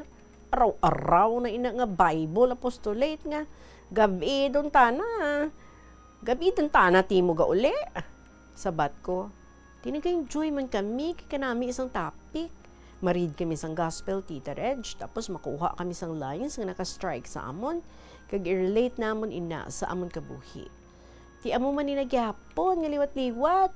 Insa, hindi ka mo kamaan, magambal sa leader ninyo nga, gabi doon. Hambal niyo. Ti isabat ko, amon mo na iya gusto nga mamati, kay kanami gani isang topic, para manina sa Ginoo. Kagusto gani ni ati sa Guam nga nagaamo ako sina. Basta kun ako sina, hambalon ko gid nga araw-araw dun ra nga Bible Apostolate nga ura ti katapusan. Tuod man Tita Reg ang iya. Ati ginasabat ko man siya nga, intra kabla sa amon sis, para mabuksan man ang tagipasuon mo, para hindi ka sina para hindi ka mag-amo sina. Kung may ingod man ina during the mass nga nag-istorya, Tita Reg, ay abaw, kontra gid niya ina. Kag ginasaway niya gid.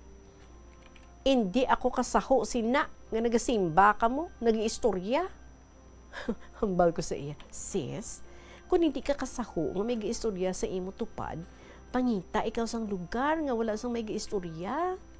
Ila na inaiya diretsyo, kay balaan man na nila nga hindi maayo. Basta, sawayon ko man sila gihapon. Sakto man ra akon. Sayin ko, sis, dapat dito ka mag-concentrate sa misa, hindi sa tupad mo. Ginistoryahan ko siya sa nabasahan ko, kinabatian ko man sa homily sang pari. May isa ka pamatanon nga nag-confessar sa pari.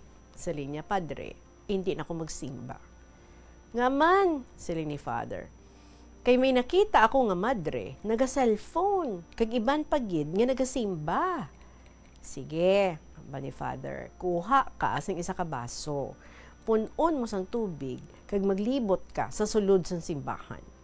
Ginahanglan, way gid sang may mausik. Ginhimo ko na Father. Kag wala sang may nausik, ano ang ginhimo mo? Ginhalungan ko gid Father ang baso, kag dira lang ako gatulok para hindi mausik.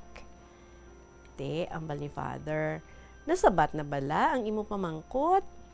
Dapat, kung nagamisa ang pari, ang focus para lang sa Diyos, para hindi mo makita ang mga salawayon sa imo palibot.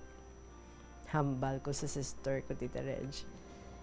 Ikaw sinagyapon ang may diferensya. Hindi ka maghambal nga ikaw gid ang intsakto. Silin niya sa akon. Hindi, doon ako magsaway-saway sa imo. Bahala, doon ikaw kung ano oras ka magpauli.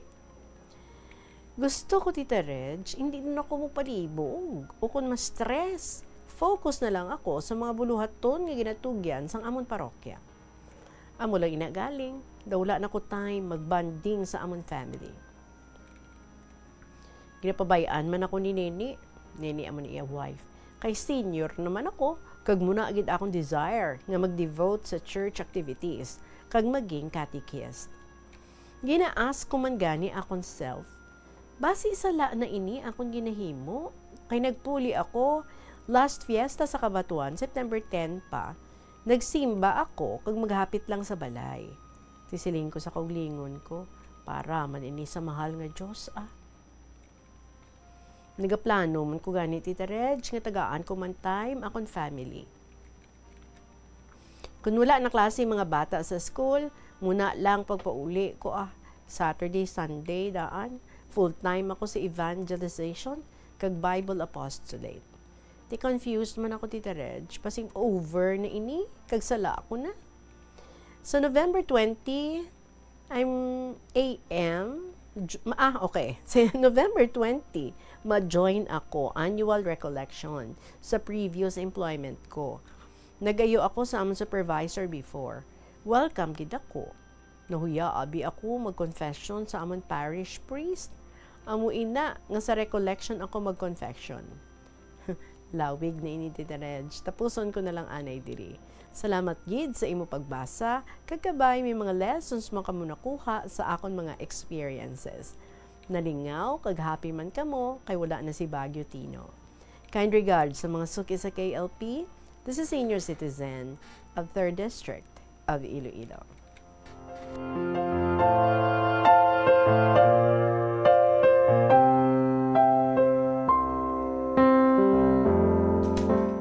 Baka very realistic sa imo gin-share diri sa aton. Mga scenarios kung kaisa, no? Sa sulod sa simbahan, ikaw yung nagsimba ka to, kay luyag mo gid nga mag-concentrate, luyag mo gid nga mabatyagan ang presence ng aton nga Ginoo. And then sa kilid mo ya, or sa likod mo, or sa atubang mo, babisay man sila ya. Kailang mga pag-inistoryahan na kanami tani sa homily ni Father, pero ti paano pag-concentrate mo, kay do kagahod gid sa ila. But kanami man, no? Sa homily ni Father nga imo nga gin-share. Pwede gid nga mahimo by focusing sa kung ano ang imo nga rason sa imo nga pagsimba. And ina ang imo nga pagtuo sa Dios, ang imo nga luyag nga mapuno ikaw, no, sa mga manani nga mensahe sa aton nga Ginoo. So, wala kalabot sa imo nga palibot, just concentrate. And kabay, no, ang mga churchgoers man naton dira, ngayon na bala, no, ibutang mo nila sa lugar. Nga sa sulod sang simbahan, dapat ang ginuuna ang aton nga focus. We can always talk, no, makaistoryahan na gid kita outside sa church. And if ever, na may ara ka mga luyag, nga istorya sa inyong dira nga kaiping or inyong nga upod, pwede, nga hinay-hinayon lang, para nga hindi man ma-distract ang iban nga mga church goers. Anyway, you are so full sang imo nga mga aktibidades sa church, kag very happy ka, that gives you a different high, and you said, no, nga after nga maka-retire ikaw, amo gid na iya ang luyag mo, nga mangin hilimuon mo. So go.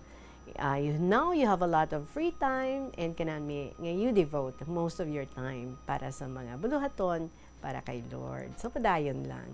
Salamat, kids, sa imo senior citizens ng 3rd District. 49 minutes after 2 o'clock, pwede pa, 1 letter sa ating pagpanambalik diri sa KLP. Paano ba lamang kalikaw sa aksidente sa dalan? Yari mga tips nga dapat tandaan sa tion nga nagamaneho. Una, likawan ang masaming nga pagsaylo sang linya. Ang swerving o kung pagsaylo sang lane sa isa ka delikado nga maneuver nga masamig ginatunaan sang bunggo anay. Kung himuon ini, siguraduhon nga may bastante ang oras kag espasyo. Ikaduha, i-check ang blind spots. I-check ang mirrors kung clear ang alagyan. Magbalikid o kung maglantaw sa nagaagi sa iban nga anggulo, agud makasigurado nga maathag ang alagyan. Ang responsable nga driver ang masaming nga handa sa anuman nga aksidente. Kabahinas ang pagkaresponsable ang pagkuha sa nga insurance, agud masigurado nga may peace of mind sa dalan. Ini nga pahanumdom ang ginadulong sa imo sang the #1 and most trusted radio network in the country, Bombo Radio Philippines. Basta Radio! Bombo! Tanan kita mayara sang mabulig agud pakibatuan ang climate change. Magamit sang bag nga pwede magamit sang liwat-liwat agud mabuhinan ang plastic bag nga ginahaboy. Bangod ini nagatugas ang greenhouse gases.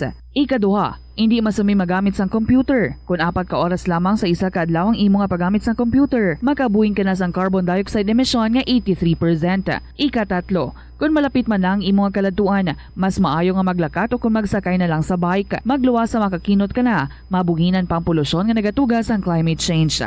May kilala ka bala nga mga bata nga mahilig sa video games? Nagausik bala ini sang inoras sa paghampang sang Plazuela de Iloilo, Billboard of Activities for November 16 to 22, 2025.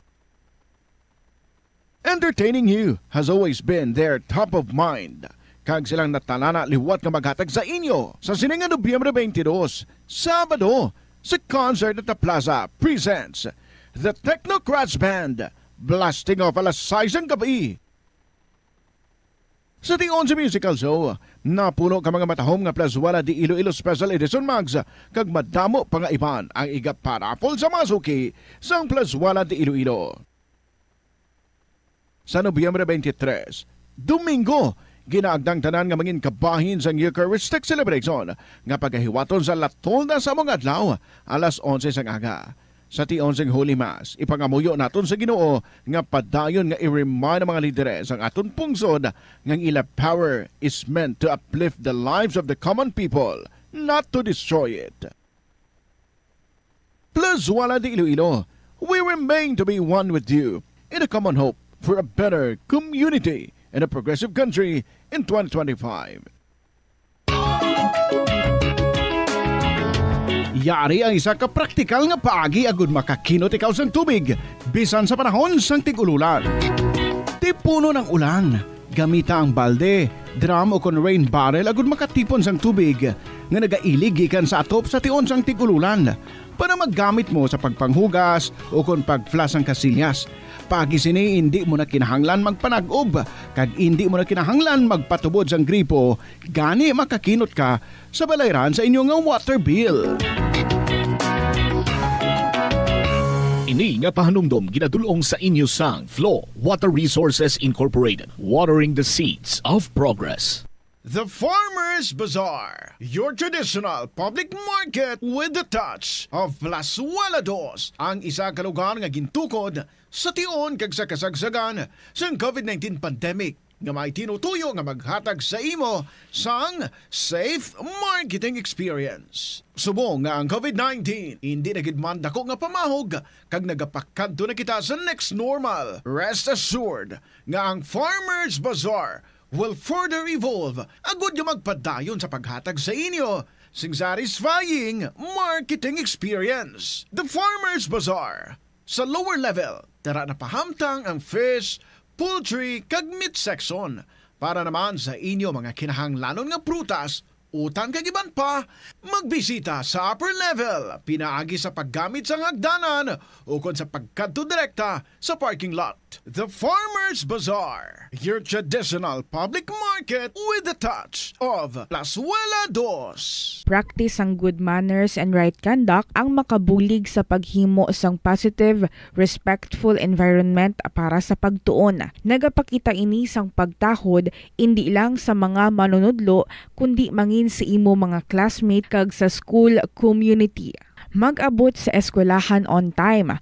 Ang pag-abot sang late sa klase kag sa aktibidad ang minutes before 3 o'clock, sugdanta ang sulat ni student mom of Lambunaw, Dear Tita Regine. Maayong hapon sa inyo, dito sa Bombo Radio, Tita, amuman sa mga nagapamati subong sa KLP. Tani, okay man ang tanan sa inyo panimalay, in good health, kag wala sang problema sa health, kag sa mga pang-adlaw-adlaw nga kinahanglanon. I always include all of you in my daily prayers, asking the Lord to keep us safe always. Oftentimes, I call to Him, pleading, remember us, Lord. Sa gamay pa ako nga bata, nahadlok ako, nga basi malipatan ako ni Lord, malipatan ang akong family kag mga needs namon sa adlaw-adlaw. Later on, I learned that God is all-knowing. He always sees us, and He also loves us beyond measure. So because God is loving and merciful, He always remembered us and keep us safe at all times. Tita, nagasulat ako subong diri sa dining table namon ni Dudes, overlooking the vast green trees just across our window. Madalam ang lugar across my house, do tilas gani, wala namon do pilas, no? Gani wala namon ginatapas sa mga puno kag hilamon. Agud hindi mag-landslide. Just looking at the clouds floating softly above me, birds' song can be heard. Dragonflies and butterflies fly back and forth in front of our window. I watch the clouds and all insects flying back and forth. I listen to the birds chirping happily. As I do this, I feel God's presence and it reveals His great care and reduces my anxiety. Scientists wonder why nature affects us so positively. Maybe ang isa ka rason is that by noticing it, we catch a glimpse of the God who created it and who notices us. God can be seen and felt in His creations.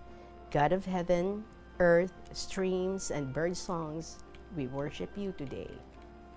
Tita, sang gamay pa kabataan namon, pag nagahibi sanda o may tantrums, dayo namon sila dala sa guabalay, kung sa diin, makita nila ang mga trees kag kabulakan, ang langit kag mga insects sa palibot.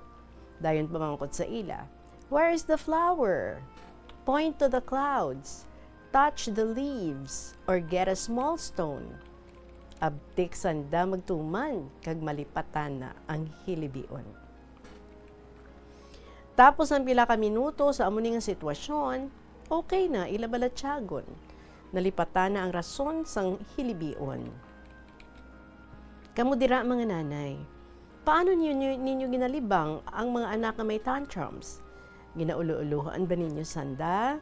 Ginahatag ang luyag, kakapritsyo? O basi, ginasakit ninyo? Hay, kung kaisa, kabudlay intindihon aton mga anak. Pero paagi sa loving and tender words naton, paagi sa paglingaw sa ila, sa bagay-bagay nga makita sa palibot, malipatananda ang ila mga kaartihan. Loving God, we thank you for the incredible way you've designed me to live with joy and purpose. Help us to believe and find courage in the truth of who we are in you. Please continue to help us to reflect our life in your presence. Tita, close ko na this letter. Please say hello from me to all KLP contributors. Long live ang aton lahi.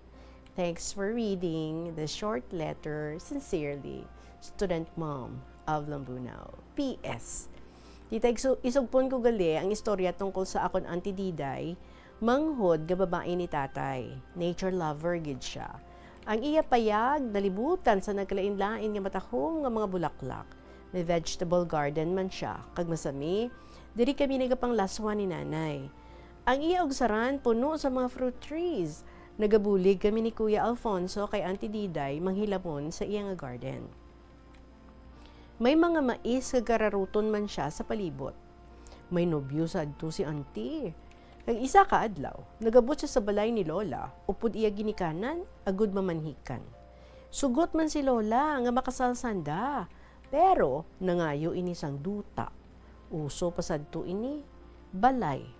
Pila ka paso nga humay, kag duha ka karabaw, bayi kag laki ang ginayo ni Lola nga dote. Wala problema sa balay kay siling sang tatay ni Greg, ang nobyo na, sugpungan lang nila ang balay ni Diday. Okay man ang humay, pero wala sila ikasarang sa duha ka karabaw. Tuod na, may duha sila nga karabaw, pero ginausar ini sa ilabukid. Gani, wala madayon ng kasal. Grabe hiribion ni Auntie Diday. Pero wala sila mahimo ni Greg. Sa ulihi, naglakat si Greg sa syudad, kag didto ini nakapangasawa. Uy, isahano na nangabuhi si Auntie Diday. Why na ini nagpamana? Bisan may naluyag man sa iya, nangin old maid siya.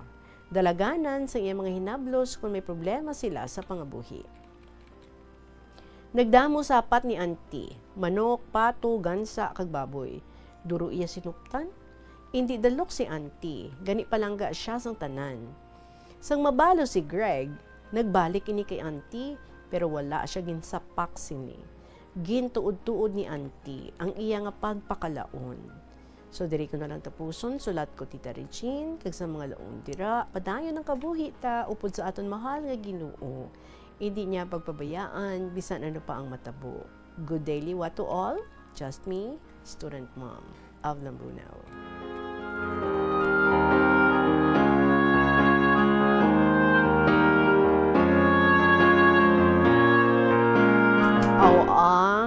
Sabi ko, anay love would be sweeter the second time around, pero very firm gid si Auntie Diday mo. Grabe no, nangasawa iban si Greg, tapos ang rason lang gid sa bangon sa duha ka karabaw, hindi kaya sa iya nga family. Isang una matuod no, very obedient ang mga kabataan. Kung ano ang gusto sa mga ginikanan, amo gina ang masunod. Muna siguro no, may little rebellion na amat-amat. Kung ano na ang masunod, or kung ano na ang gusto sa bata, amo na ang masunod. Siguro nga may mga ilop-ilop, no? Para way na durugan mo, hindi ba? But anyway, yung panindugan niya gid, no? Bisan nga, after that, nga nabalo, nagbalik pa gid sa iya, pero hindi na gid siya. Kaya siguro happy na siya, no? Sa life nga, may ara siya. Kag happy naman siya, no? Ano, kabulig siya sa mga kahinablusan niya, so good na siya.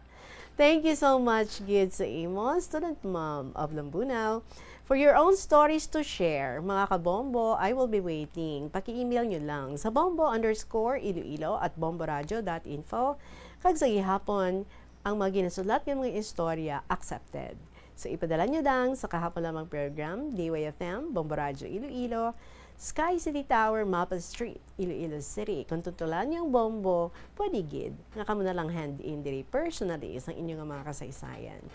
Balikay kita tomorrow sa liwat sa ating Christmas countdown. Christmas is a time for sharing, giving gifts for everyone. What matters now is this Christmas we share the love.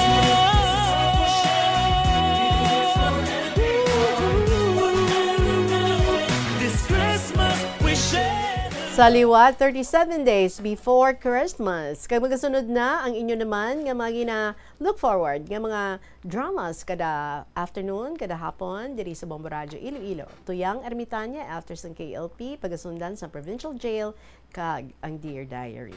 Madamo giging salamat sa inyo. Balikay kita tomorrow. Sa gihapon, ininyo nga alagad, si Tita Regine para sa kahapon lamang program. Good afternoon and God bless.